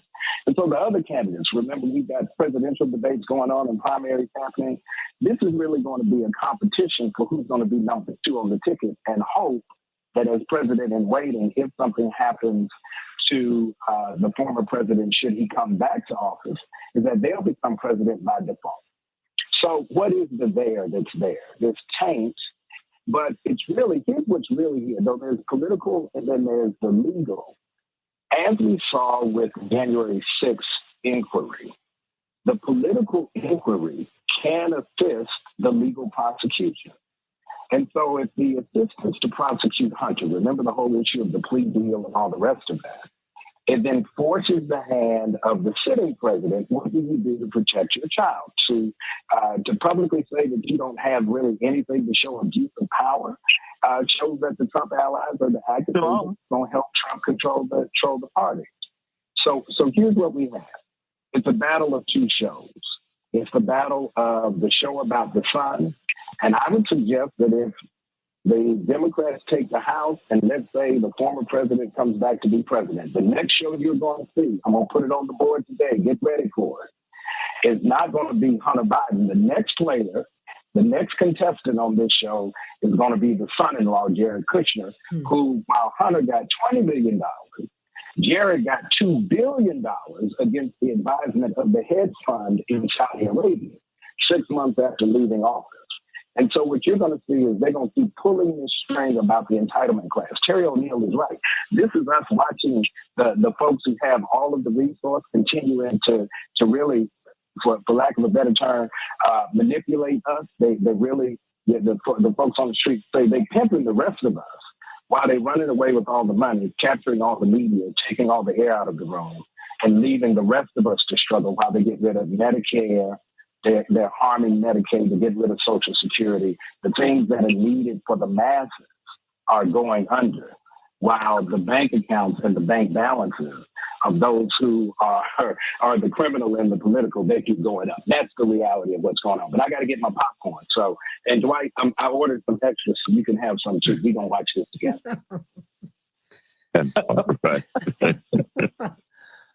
Oh. You better get a pop gun.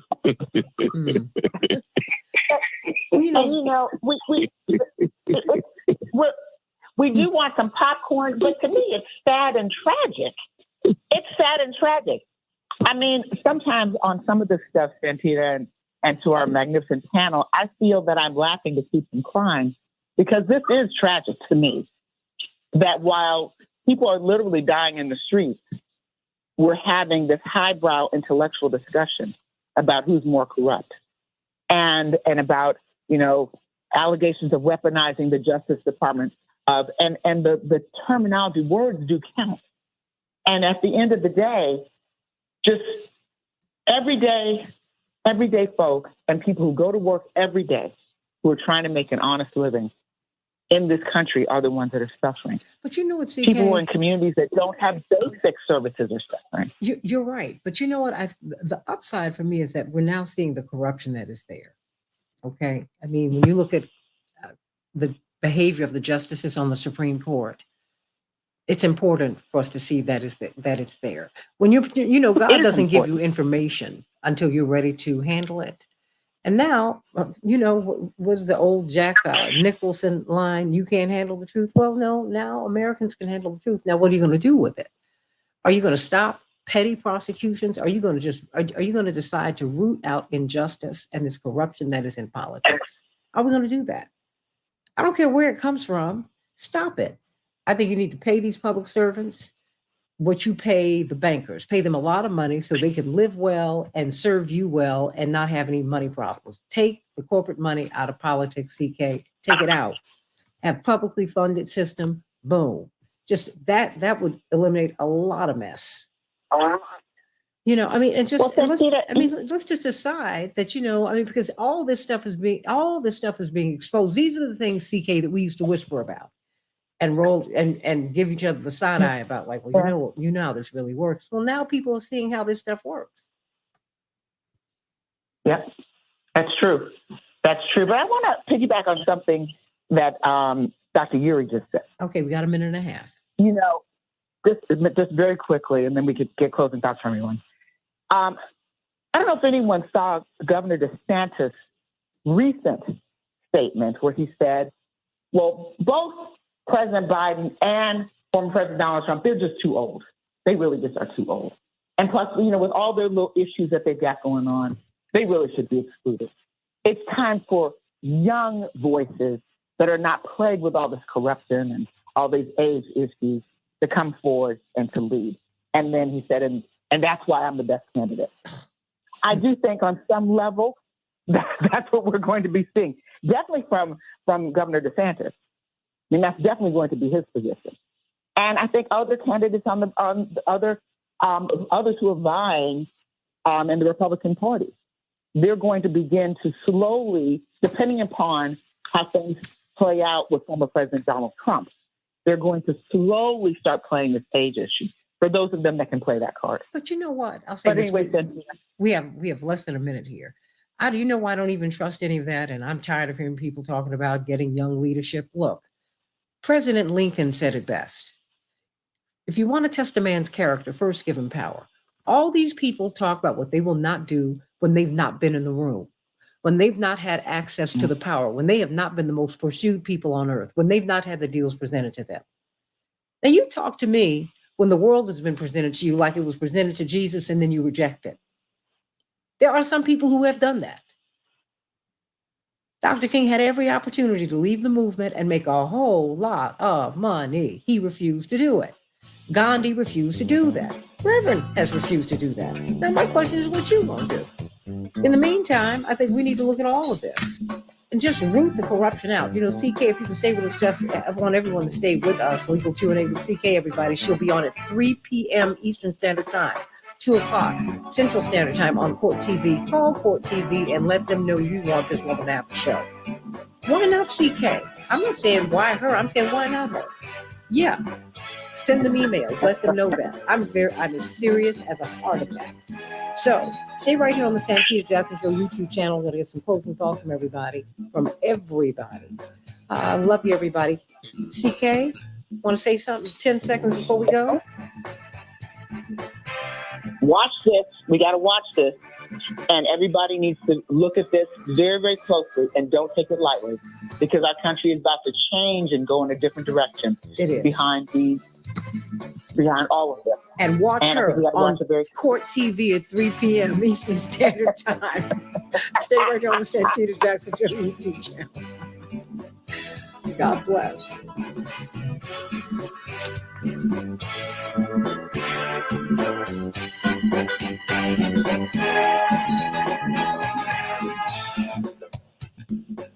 Oh, Robert Williams, you said Santita MLK was a genius, literally.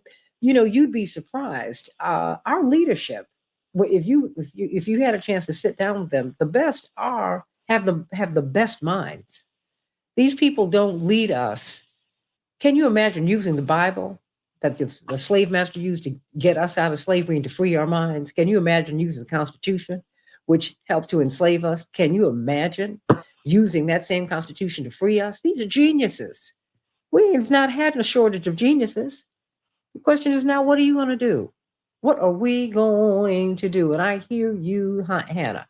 So I'm just saying, bring everybody. Have the young and the old and the in-between. You need all of that. I'm tired of a new generation because CK, people say what they're not going to do until they get there. Yep. If you want to test a person's character, give them power. Then talk to me. So I'm done with that. So CK, you want to go around the panel? Everybody remember 3 p.m. today, Eastern Standard Time, Court TV, CK. Send emails. Let them know you want CK to have a show. Thank you. Okay, CK. Let's start with Dwight McKee with closing thoughts, and we can just go around the panel because I know everybody has to run. But this is such an important topic that's going to dominate for the next 6 months, without a question, the news cycle. Well, this can really only go a couple of ways. It's because it's going to be real fodder for the Republicans in the debate. They're going to be about the debate in their debates about the Biden situation. They are about even social policies. For Biden, it can go one or two real ways. It's worse. They can tie it into the war and be able to argue the point that maybe the war is a payback for the money they've given his son, and that he is really obligated to have to give them unlimited amounts of money because it's reciprocity for the deal that his son cut in the family's behalf. That's going to be the worst argument. At best, it can end up that Biden will be like David, is that you want to run a free world, but you can't control your family. That's what took King David out. You know, that he was the king of Israel, but couldn't control his own son. That can be the worst of the argument. The best of the argument at a political standpoint. I think that, and that's why I was so sorrowful, and I was arguing that please don't open that door up, that Pandora's box up, because once you open it up, it was going to be impossible to close. That there's enough there that it will become a parallel track for the Republicans against Biden and his family, and it will shift the momentum from the corruption of Trump to, he may be corrupt, but the Biden family is also corrupt, and it's parallel tracks. So pick the lesser of the two evils. Pick the most productive of the two evils, and most people will see that in Trump.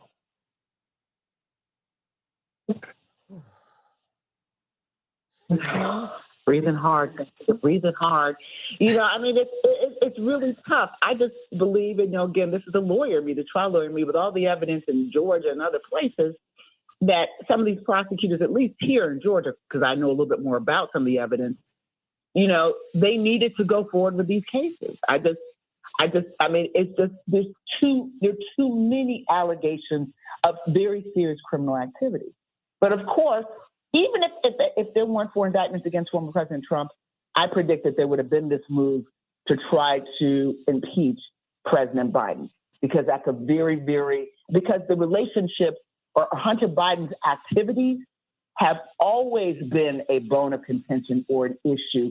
And Santita, I think you put it potentially his Achilles heel. Mm-hmm. So I think this would have been a political move.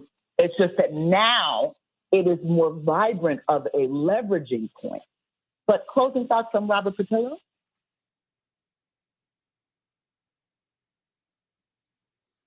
Robert may have already left. Is Terry O'Neill still on the line? Oh, yeah, I'm still here. Yeah, I see. I do. I think I think Dwight McKee is right. I think you're right. It's very depressing. The mainstream press, the press is going to take this as an invitation for both sidesism, and as Dwight says, hey, our guy Trump may be corrupt, but look, Biden is just as corrupt. There's no difference. They're all the same. That's been a winning formula for capitalists to undermine any kind of progressive agenda for quite some time. So yeah, that's a playbook they're going to go to every single time, because frankly, voters fall for it every time. Let me say this. The white voters fall for it. Let's be clear. So because look at the outcome of the 2016 election, right? 52%, 53% of white women voted for Donald Trump. But if you take all women in the country, overwhelmingly they voted for Hillary Clinton. Despite all of the attacks that the capitalists were running against her in a desperate attempt to get her to lose. And she's a corporate Dem. She's not even, she's not like Elizabeth Warren or Bernie Sanders, right?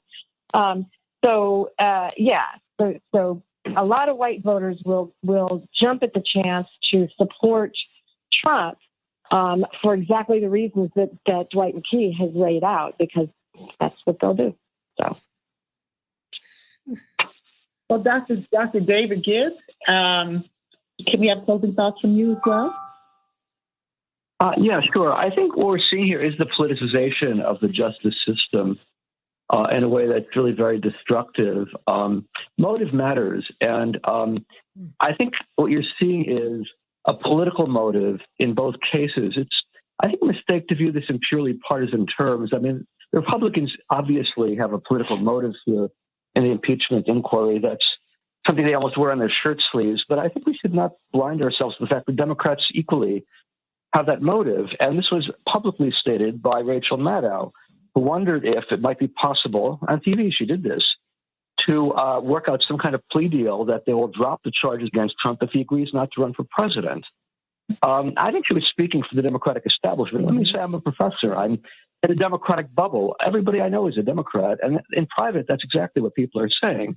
But I think that's the general consensus, is the objective here is to basically drive Trump out of the race, just as basically other Republicans are trying to, discredit Biden, and they're trying to use criminal charges, which may have merit, indeed. And in the case of Georgia, I think they probably do have merit against Trump.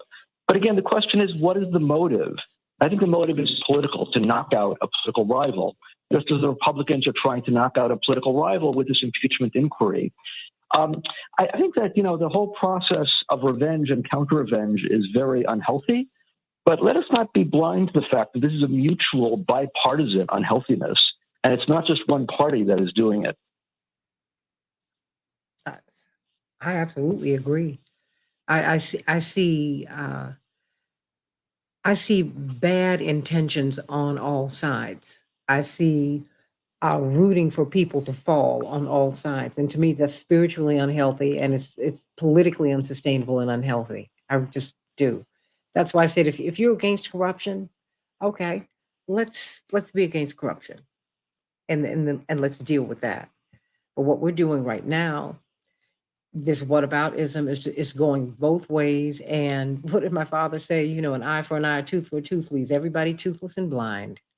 And that's exactly what's going to. It's happening. It's happening, and you get into fights within your own party if you say, "Hey, you know what? This has got to stop." Or you know what? If you want to root out corruption, root it all out. Who are you? I mean, it's like, whoa, what are you talking about? Are you anti-corruption or just anti this guy, or just anti her? Or what? Just that. I mean, we got to grow up we have to grow up in our politics, CK. Because what we're doing right now, this is just way wrong. It's just so far off. And that is what is upsetting to me. It's just way off. Our intentions are wrong. And you're not going to go far. You're not going to go far. And things will not work out well when you function in this spirit. It's just not right. Well, no, it's. I think we're all feeling uneasy, Santita, and if we're feeling uneasy, I bet everybody's feeling uneasy because there are a lot of things up in the air, and there's a sense of where do we go from here? For those of us that aren't politicians, that are working every day, where do we go from here? What should we be doing? But I'd like to get closing thoughts from Aaron Connolly and then Dr. Todd Erie, if they're still on the line. Aaron, you there? She might have had to take her son in to school. She's mommy. I love it. Dr. Todd Erie, are you still on? I'm still here. It's a great discussion. I think there are a couple of factors we haven't touched on yet in terms of the tone and the tenor of the discussion. One is the very obvious and frail health of Mitch McConnell. Mm. If you end up with a new leader of the Republican Party in the upper chamber, depending on who that is, how does that then change the calculus about what we're seeing if you have rabid politicization on both sides, upper and lower chamber? Now you've got real chaos. So that's one. The other thing is I think we have to. Big Brother Dwight said something a couple of shows ago about it's not the money, but the love of the money that's the root of all evil. I think sometimes we have to rely on the political analysis of our cultural icons, right? Nelly helps us, right? If you want to go and take a ride with me, we three-wheeling in the four with the gold D's. Oh, why do I live this way? Hey, must be the money. Why are we dealing with it? At the end of the day, they are trying to fight for control of spending public dollars for personal and private interests to the exclusion of the needs of the people. And so when you have this kind of thing at stake, who is holding the reins of the budget process in America? Forget personal balance sheets and the rest of it. When you can just print the money if you need it, spend it on whatever, you never have to balance a budget, and you can always take care of your friends and your cronies, then why wouldn't you go to such ends, even in the midst of all of this scrutiny? I mean, typically, none of us would be able to even let anything close to what we're seeing as the public embarrassment of individuals and families be part of this discussion. We would be, first of all, Mama would have you hemmed up in the corner with that finger wagon telling you, boy, if you don't get this cleaned up and go somewhere and sit down, it's going to be a whole problem. Here, it is now being turned on its head as if it's entertainment. And here's what it's going to come down to. And I think, Big Brother Dwight, you said something. Fox News being the most watched news amongst the corporate media, and all of them are going to be selling ad time. Don't think that they're not going to make no money off of this. It's going to come down to which shows are going to get the best ratings, and there are only going to be two. One is going to be the impeachment hearing of Joe Biden. The other is going to be the trial of former President Donald Trump in Georgia.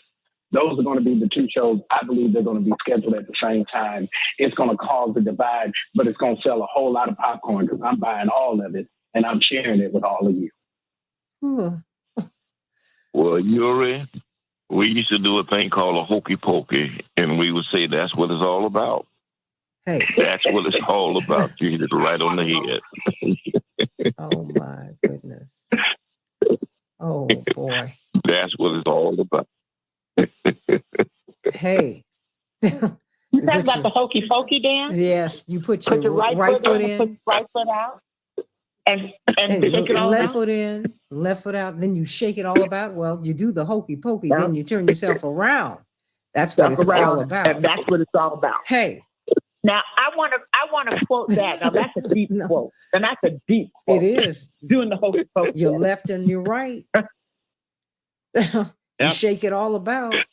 You do the hokey pokey and you turn yourself around. Oh boy, he's not well. That's right. Everybody in the chat line knows he's not crazy.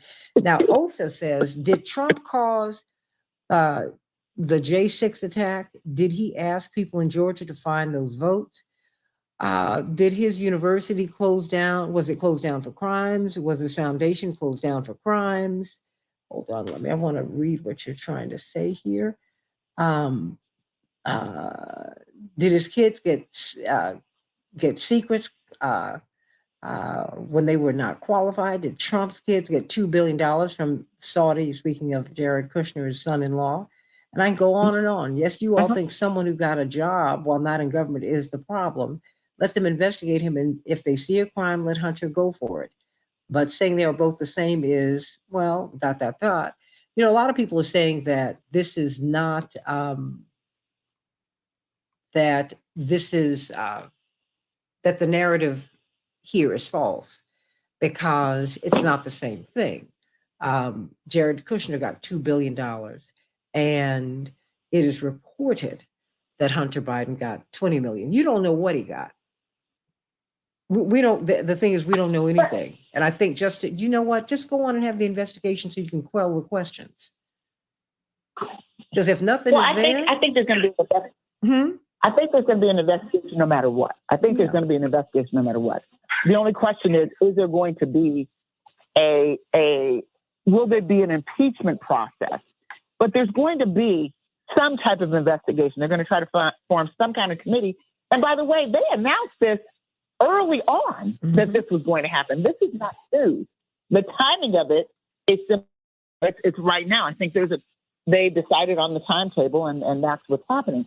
But this is not new. It's not a new concept. It was made very clear early on when the Republicans took the House that this is what they were going to do. And so from my standpoint, I do recognize that it is, every day it's sad, it's shameful.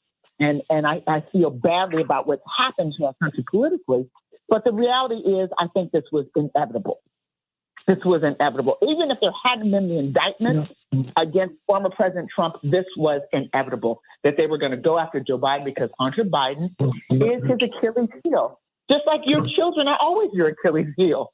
It's not, and if they have some type of, like he has a drug, he's had a drug problem, which he's admitted to, then, and he's had dealings with foreign countries and things of that nature, it's easy enough to put one to try to connect the dots.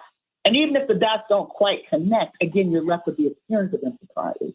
And I think that is what they're trading off of and raising these issues. But it's very predictable. It's just sad when it happens. We're feeling now we're there versus them saying this is what we're going to do. Now they're doing it. Oh, we're there. We're here. And we haven't seen anything yet. You know, that's the thing. We haven't. I think there are a couple of things that we got to deal with in terms of inevitability. You do not open an impeachment inquiry only to come back and say, oh, guess what? We didn't find nothing and we're getting ready to come up on a presidential election. That ain't happening. They're going to do an impeachment inquiry. They're going to find something to justify the vote. This is a process to try to whip the vote count, to get a vote to execute articles of impeachment, to start an impeachment trial. But here's what's not going to happen. It doesn't matter whether we're talking about Hunter Biden or we're talking about Jared Kushner. When we kind of look at this issue of corruption, I can tell you what's not going to happen is they not giving the money back.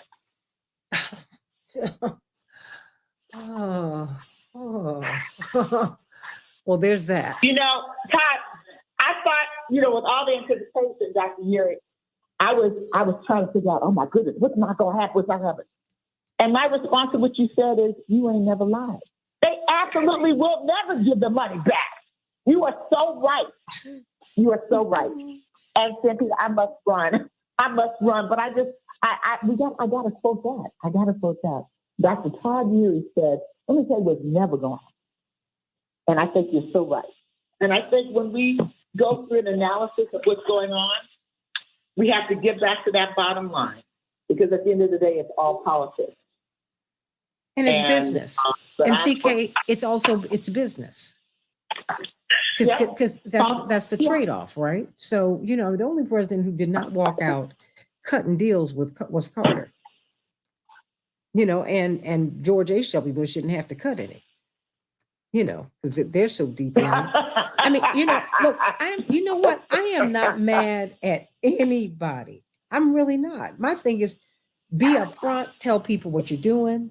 And the thing is, there's some things that you should not do when you are in the space of when you're a public servant and when the public trusts you, when you're entrusted with that. I mean, there's just stuff that you shouldn't do. And I think that, you know, wherever this stuff leads, it leads. And there we go. I mean, we're now seeing all of the rottenness in the system. We are. And that for me is a good you're thing. Right. I never thought that there'd be a day where I would see U.S. Supreme Court justices being challenged the way they're being challenged and information coming out about their activities. I just never thought as someone going to law school, because again, naively, I've always put them there. Judges are at the top of our profession, and your Supreme Court judges are at the top of everything. So I just never thought that we've had the cavalier attitude that exists, particularly with Justice Clarence Thomas. And Alito, and even, please, if you wanted Sotomayor to speak, you had to buy her books. Now, that's like a standard thing when you go speak someplace, but you know, I mean, and then her publisher, they published books for a couple of justices, and the justices didn't recuse themselves from the cases. So it's like, enough already, y'all. I mean, even if it's small, don't do it. But I mean, and look, CK, you and I lived and went to school in Washington. Right. Corruption is real there, girl. Come on. My mother wouldn't let me be a Senate page. She said, I will not send you to that den of iniquity. That's what she called it. She said, you better put that little encyclopedia down, all these books. That's not real life. I said, okay. Well, and she was right. I'm avoiding dens of iniquity, but I got to the barbershop while I'm driving. I'm going to think about how I can do. I'm going to think about how I can do the okay. Let's figure out how we can do the hokey pokey to Nelly. Put your left foot in and then take it out. Put your right foot in, take your right foot out, and then shake it all about. That's the only way you get the hokey pokey on the right and the You left. turn yourself around. But I want to see if I can do it to Nelly. I'm gonna try to Oh, you figure it can. Hey, you can do that. But Dr. Gibbs, Dwight McKee, of course, CK at 3 p.m. today, everybody, Eastern Standard Time, 2 o'clock Central Standard Time. Terry O'Neill, are you still there? Terry, everyone sounded so bedurned and bedraggled today. Dr. Gibbs, are you still there? Everyone sounded so tired. Yes, I'm still there. Is there anything else? Is there anything that's been left unsaid? Because everyone sounds exhausted behind this conversation. Well, I suppose, one more point I want to sort of follow up on is just where I would see the sort of scandal mongering, the mutual scandal mongering. It did begin, I think, with Russiagate, which I think was a real descent into hell in American politics. I think it triggered a lot of what we're seeing now. Stop right there, because you've said that before. Yeah. I feel that too, because Yeah. I was appalled by that. Yeah. Because number one, it was an abject lie, and I was really surprised. Yeah, that's right. But tell me, why right. do you think that was a turning point? What was so bad about Russiagate? Well, I mean, accusing Trump was a lot of things and a lot of very bad things. He was not an agent of Russia, but he was accused explicitly by Hillary Clinton and the Democratic establishment and much of the media of being an agent of Russia. That's a very serious charge. And to make that charge, you really have to have evidence. And they didn't have any evidence. All right. And it didn't happen. And a lot of things they said were simply false. All right. And had been documented to be false. And that's a really very disturbing turn. And it was a very cynical action by Hillary Clinton, who was not doing very well in the campaign. I think, it's a larger substitute for a major problem the Democratic Party has, which is that they're not very good at addressing working people. They've become a party of the affluent and the well-educated. And, I used to say, and many people used to say, it's white working people. That's not really true. I think that's mistaken at this point. Polls show it. The Democrats have a real problem with working people. They can't simply address things. Yeah, that's right. Period. That's right. And they can't really address them very well. And I think as a substitute, they got Russiagate and they got, hating Trump is almost a cult. And naturally, of course, the Republicans are also hating the Democrats. They've been doing that for a long time. But I think really a lot of what I'm hearing from a lot of my colleagues, a lot of my friends, is a complete partisanship. And I think what they miss is there's a mutuality here, a mirror imaging. Both sides are doing the same thing. And I think Russiagate was a major descent downwards. And I think we really have to recognize that and acknowledge the Democratic Party has a significant part of the responsibility for the very dire situation American politics is in right now. And I think that can't be ignored. I agree. And no one has called any of the people who pushed Russiagate after it was proved to be false, after it was proved to be untrue, after it was proved to be a lie. No one has called them out. How can you call yourself a truth teller when something that loomed so large and they continue to throw it out there? I'm like, it was already proved to be a lie. Stop it. If you disagree with anyone on policy, disagree with them on policy, but you don't have to tell a lie on anybody. You don't have to do that. And I wish someone would explain to me this, what is on everybody's neck about Russia. I mean, because I don't have that kind of issue. And it's so sad that our great civil rights leaders were accused of being Russian agents. What's up with that? Because we wanted freedom, because we wanted to desegregate America, because we wanted to break up apartheid in America. What's up with that? I mean, what are y'all talking about? Paul Robeson had to go to Russia. America tried to crush him, and they crushed everything but his spirit. I mean, really? Just stop. And we cannot afford Dr. Gibbs and Dwight. We cannot afford the warmongering. You can't tell me you can only find $700 per family in Lahaina as they're doing a land grab as we speak from these poor and working class people, these indigenous people who are trying to hold on to the last patch of grass they have in that kingdom of Hawaii. What about the people of East Palestine, Ohio?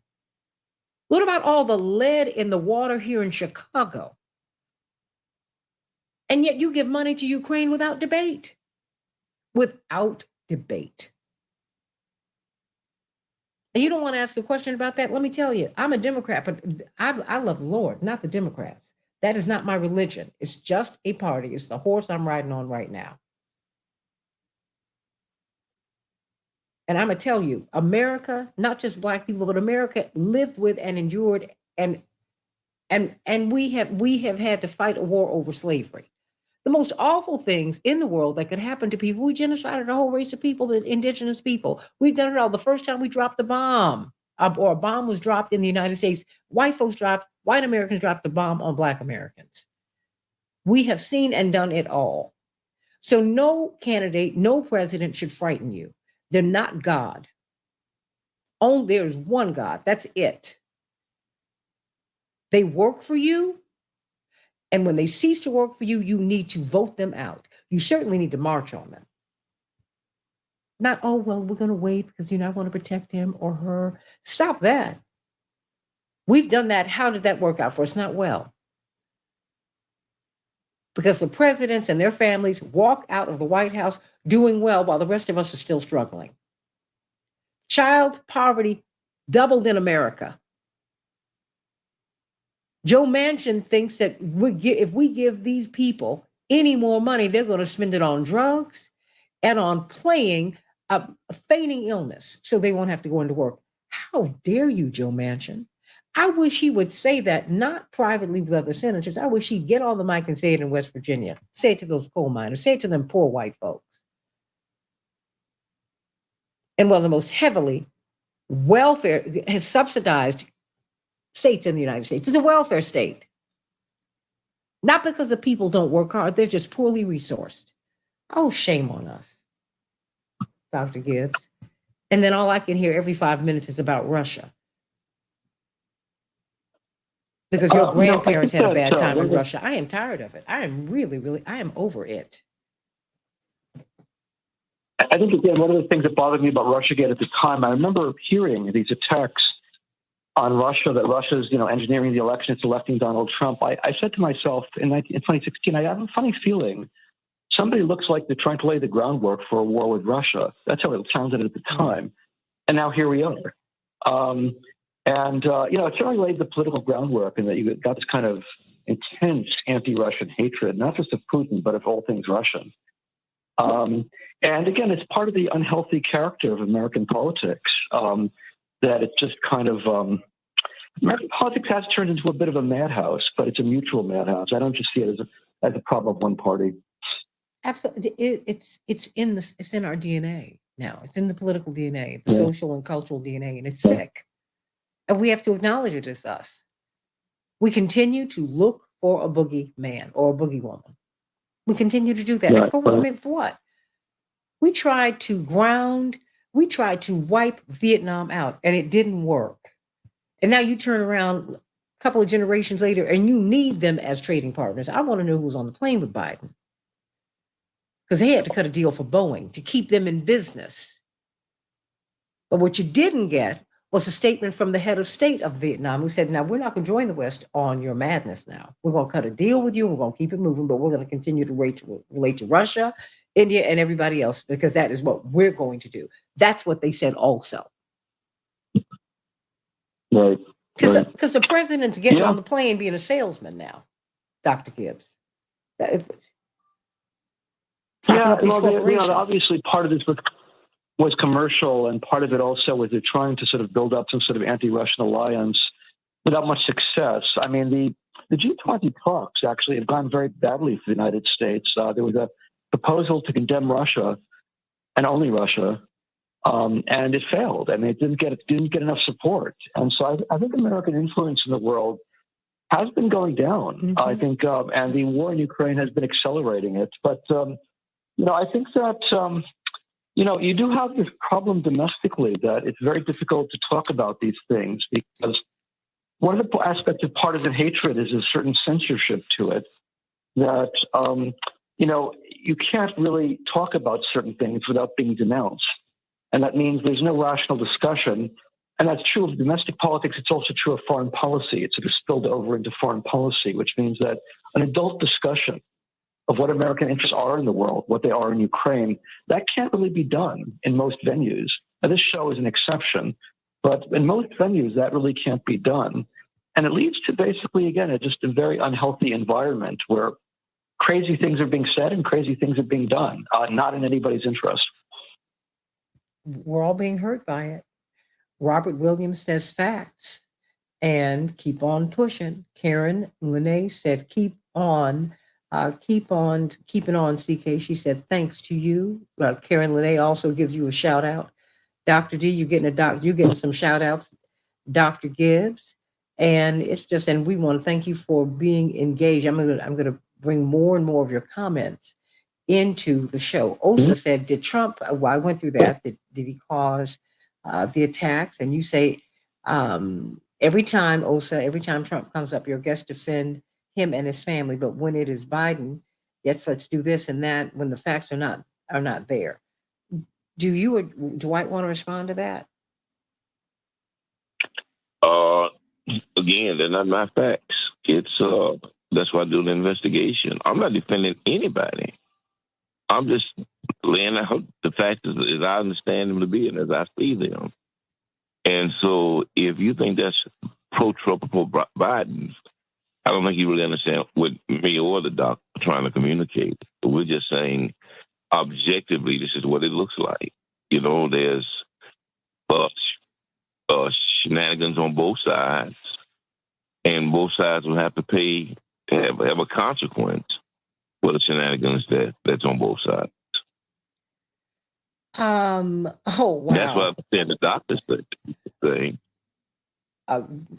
Osa said, Doctor, is that not correct? Is that what you're saying? I think so. Hmm? Dr. Gibbs? Yeah, in response to that, I guess, if what it's worth, I'll just make a partisan statement. I voted for Joseph Biden in 2020. Mm-hmm. So if anything, you could say I'm biased in favor of Biden in that respect. I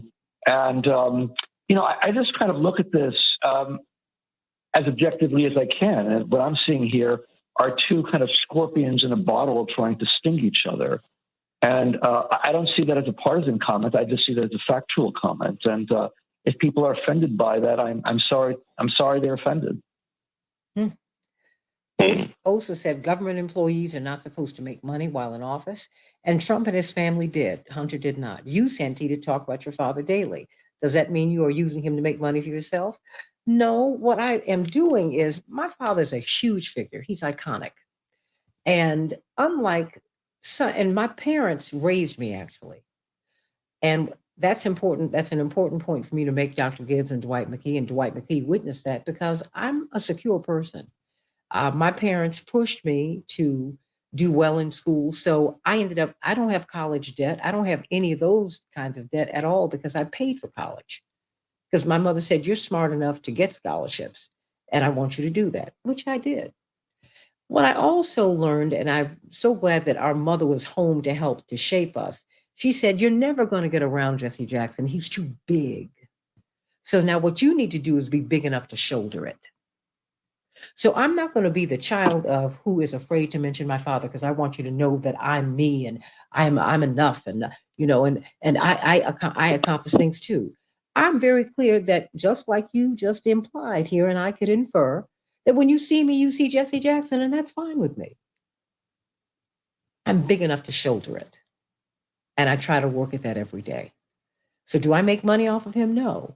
This is a brokered show. I'm not an employee of WCPT or AM 950 Radio. It's a show that I have to pay them to be on, and then I have to go out and find sponsors so I can stay on the air, because I have 2 other jobs, 3, so that I can be on there and pay for this. That's what you need to know. But will I walk away from Reverend? Absolutely not. I'm not afraid to mention my daddy. I'm not afraid to mention my mother, my brothers, my sister. No, I'm not afraid of that. Some people try to cower behind a big name. Frank Sinatra, Kirk Douglas told his sons, one of his sons was complaining, and he was weary of the fact that when he was an actor, and he was also struggling with some other issues, that when people saw him, they first saw Kirk Douglas. He said, then man up and be grown enough to carry my legacy. I heard that as a child. I never ever forgot that. So yeah, that's where I am. And I'm all good. So using him to make money? No. But you're right. You're not supposed to make money in office, but he made money while his father was in office, and that is problematic. And just to make sure that all things are fair and equal, then you need to look into that. They've been in public service more than 40 years, and they're a wealthy family. How did that happen? And there's some things that come your way because you are related to. I get it, but you got to be very, very careful not to cross a line. And that's it, Osa. And you can continue. And you should call in sometime because I'd love to engage you. Robert Williams says Joe Biden himself became a multimillionaire while in office for a lifetime. When did he practice law outside of the Capitol building? Okay. And just like he helped Clarence Thomas get to the Supreme Court. Well, mic drop on that. I'm not the only one. Hey, I didn't say that.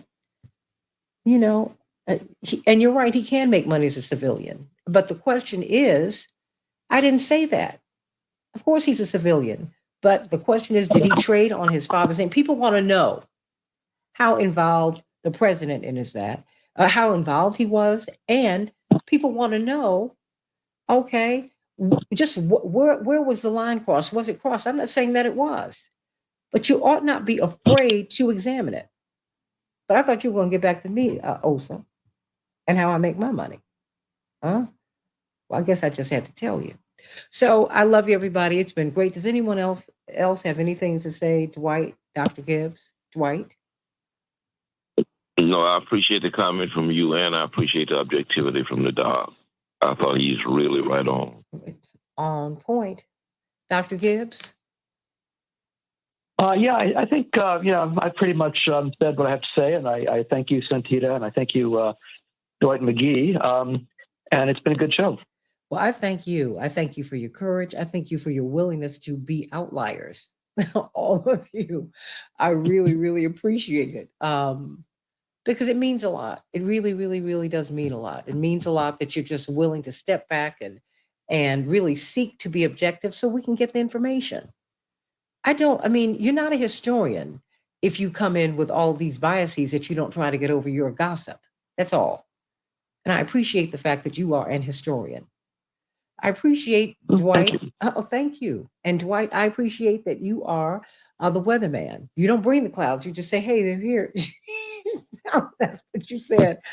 You need an umbrella and a raincoat and maybe some galoshes. Or maybe you can stay inside if you just got your hair done. Because trust me, the storm is here. Don't get mad with me. Don't get mad with Dr. Gibbs and Dwight McGee. Oh, my goodness. Oh my gosh. Oh, wow. I am the weatherman. I am not the cloud. I am the weatherman. Oh man, I hear you. And also, however Mr. Biden made his money, Joe Biden made his money, it's fine. I'm not objecting to that. I'm not objecting to people having money. Just have to be careful when you're influenced, and particularly we're in a war. When we're in a war where his son, where they are making money in Ukraine. Good Lord. Aren't you even curious to see who they're doing business with and what their interests are in having this war keep on going? 500,000 Ukrainians have been killed. 500,000 people. 500,000 souls have gone back to the other side. That doesn't concern you? If it's okay, Cynthia, I did want to make a comment just that, in a different political context where there wouldn't be this climate of revenge, I could even see some merit in investigating the issue of Hunter Biden and Joseph Biden, just because it seems there is circumstantial evidence. Well, there's definitely evidence that Hunter Biden engaged in illegality, and at least circumstantial evidence suggesting that his father might very well have been involved as well. And I think there's enough evidence to warrant an investigation. In principle, I don't see any problem with an investigation to get at the facts. Again, it's the climate of revenge, I think, that bothers me, and the fact there's an unending revenge that will go nowhere. But I think, again, it's people are overly dismissive in a partisan way of the charges against the Bidens, and I think they're a bit too quick to dismiss the charges because I think that circumstantially it doesn't look good. Circumstantially, it doesn't look good. There's a long history of this type of corruption. And based upon that, we should be open to the facts and, go with where the facts lead us. And the effort, to your point, to underscore your point as we go, Colleen Rowley was on the show a few days ago as we talked about September 11th. And of course, you remember she was the whistleblower and general counsel at the FBI who sent this famous memo to Robert Mueller, who said, wait a minute, this is what we missed. This could have been avoided. And you saw how the agencies hide, how the CIA and the FBI hide things from each other and they're fighting with each other, all this stuff. And her point was, look, get over your partisanship. This is about power. I keep trying to tell you all that. She said it. She said, this is not, you have people who support war who are Democrats and Republicans, and they support the military industrial complex. Biden facilitated the rise and the installation of Clarence Thomas on the Supreme Court, knowing his horrifying record, and he buried Anita Hill. That's a Democrat. I can point to Republicans who've done the same kind of things that make me go, are you serious right now? This is horrible. And you need to be unafraid to call it out. It doesn't mean you dislike people, you just don't like that. And you're right. And investigations have to reveal facts, Osa. And if they don't, you keep on moving. But you also have to look at the politics in every situation. These mooseheads that they sent my brother to prison over, they didn't want him back. The money they said he misappropriated, which every congressperson can take with them once they leave office, they didn't want back. You know what they wanted, Dr. Gibbs and Dwight? They wanted to take away his right to vote, and they wanted my parents in the courtroom to hear it. And they wanted to ensure, they said, and you will never be able to run for public office again. That's what they said. There's a long tradition in a lot of countries of using the legal system to attack people for political reasons. In Pakistan, they've just basically sentenced a former prime minister to bar him from public office. In Brazil, the current president, I'm sorry? Imran Khan, that's right. Yeah. In Brazil, Lula da Silva, the current president of Brazil, had previously been barred from running because of a politically motivated prosecution. This happens all the time in other countries. And what happens in other countries, of course, people call it out and call it for what it is, which is a politicization of the criminal justice system, basically. And that's what we're getting here, and that's just and that's a very dangerous thing. And it's a mistake. People just view it with a partisan lens, and they say that's what the Republicans are doing with Biden, which is true, but they ignore that the Democrats are doing the same thing. That their motive clearly is, even in cases like maybe the Georgia case, where there may be some legal merit, the motive is political. And that's a very dangerous thing. Absolutely. They did it to Marion Barry in Washington. Marion Barry created the entrepreneurial class in Washington. The only person Marion Barry hurt was himself. That's it.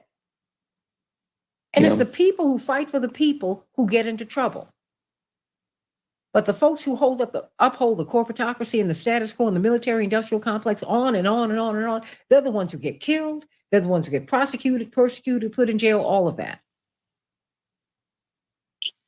And you need to acknowledge that. Obviously, these political prosecutions, basically, they're very dangerous things, and you really shouldn't be using them unless the motives are reasonably clean. And that's clearly not the case in many situations.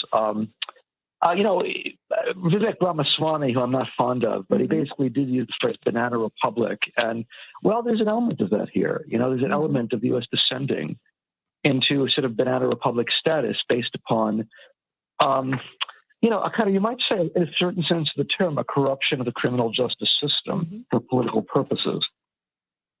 And everybody knows it. Putin even said it. Yeah, I said it. He said it. Yeah.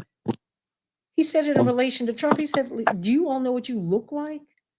To see, when we go overseas, Reverend is held in such high regard, you end up meeting the folks who run the world. And the things that they say behind the curtain is like, I don't necessarily like so-and-so's politics, but what are you guys doing? That's the conversation about us all over the world. All over the world. Crazy. And you know, Reverend went and campaigned for Lula da Silva when he first ran. I think it was in 2010, 2011, because he was trying to get out the black vote. And when they sent him to prison, I said, okay, he's going to come out and he's going to become president again. The night they sent that they arrested Marion Barry, I told one of my girlfriends who called me, she was in his cabinet. I said, don't worry about it, girl. I said, he's going to come out and he's going to go to prison because that's what they want. And he's going to come out and become mayor again. She was like, you don't understand. I said, no, you don't understand. I said, I was living in New York at the time, Dwight and Dr. Gibbs. I said, I'm so outraged. I would come back to DC. I'd switch my voting so I could vote for him when he gets out. Oh, yes, he did come out and he did go back and become mayor because people loved him because he loved the people. The forgotten people in Washington. I think that there's a certain sense, I think, that when somebody is indicted and there are questions about the legitimacy of the indictment, it can sometimes increase their support. That happened with Marion Barry. It may very well happen with Donald Trump. It's the sort of thing that there's a backlash sometimes against these kind of prosecutions. And that also has been known to happen. And let me help you. He is not a Trumper, you all. It's just that's why, please. We have to start thinking. We have to start thinking more objectively, or not even more objectively. You either think objectively or you're not, or you don't. If you don't think objectively, if your parents don't think objectively, somebody gets abused in that house. My parents would step back and they say, I know you, Santita, Jesse, Johnny, Yusuf, Jackie. I know each of you and I know your strengths. I know your weaknesses. And I don't know what it looks like here, but you need to go back and examine yourself, Santita, Jesse, Johnny, Yusuf, or Jackie, because I think that you have at least a little bit of fault here. I'm glad they function that way. So everybody, let's do some thinking. And also I would say that we all need to educate ourselves, period. Let's not wrap each other on the knuckles. What people need to do is look at the hearings that the Republicans are having, or that the House is having, that the Republicans are helming. Look at the press conferences. Look at everything. If you accuse Fox of being a silo, then you know what? Don't you be siloed or snowed by CNN or MSNBC. You need to look at all of them, and then start reading and get your own and formulate your own opinions. These pundits, all of whom speak for the corporatocracy, because there were some things when I was on Fox that I could not say, I was told. Or, watch when you say that. So I had to find a creative way of talking about the budget, the military budget. But, honestly, I had more space over there than I would have had, I think, at CNN or MSNBC. Maybe because I was a little counterculture there. And maybe because I wasn't buying any party line. And I also had the cover of the head of Fox, who said, hey, you need to unbridle your tongue, my young lady, and let people hear what's on your mind. And don't collapse under the weight of your father. Hold it up. I said, okay, I got you. So, okay. I'm not saying that you don't read OSA. I'm just saying, just read everything that you can. Everything that you can. Get as much information as you can. I love you all. Dr. Gibbs, Dwight McKee, thank you so much for being with us today. You all are fascinating. And I thank you both for your objectivity. And Dwight, thankfully, I don't need a raincoat today. And I wish I could sit in on your classes. Dr. Gibbs. Because, boy, to have an historian who's just trying to tell me, no, this is what happened, everybody. Oh, boy, that's what we need. If I want your opinion, I'll ask for it. If I want some information, I'll ask for that too. That's all I need you to do is give me some information. If I ask you for your opinion, there you go. So I love you all. God bless you. Have a great one. And bless somebody today. Be real kind. Be real kind to folks. Think about what you say before you say what's on your mind. Think about these things, please. And let's be kind to each other. I love everybody. God bless. God bless you, Dr. Gibbs. God bless you, Dwight. Love you both. God bless you. Henry, thank you for a great show. Bye-bye.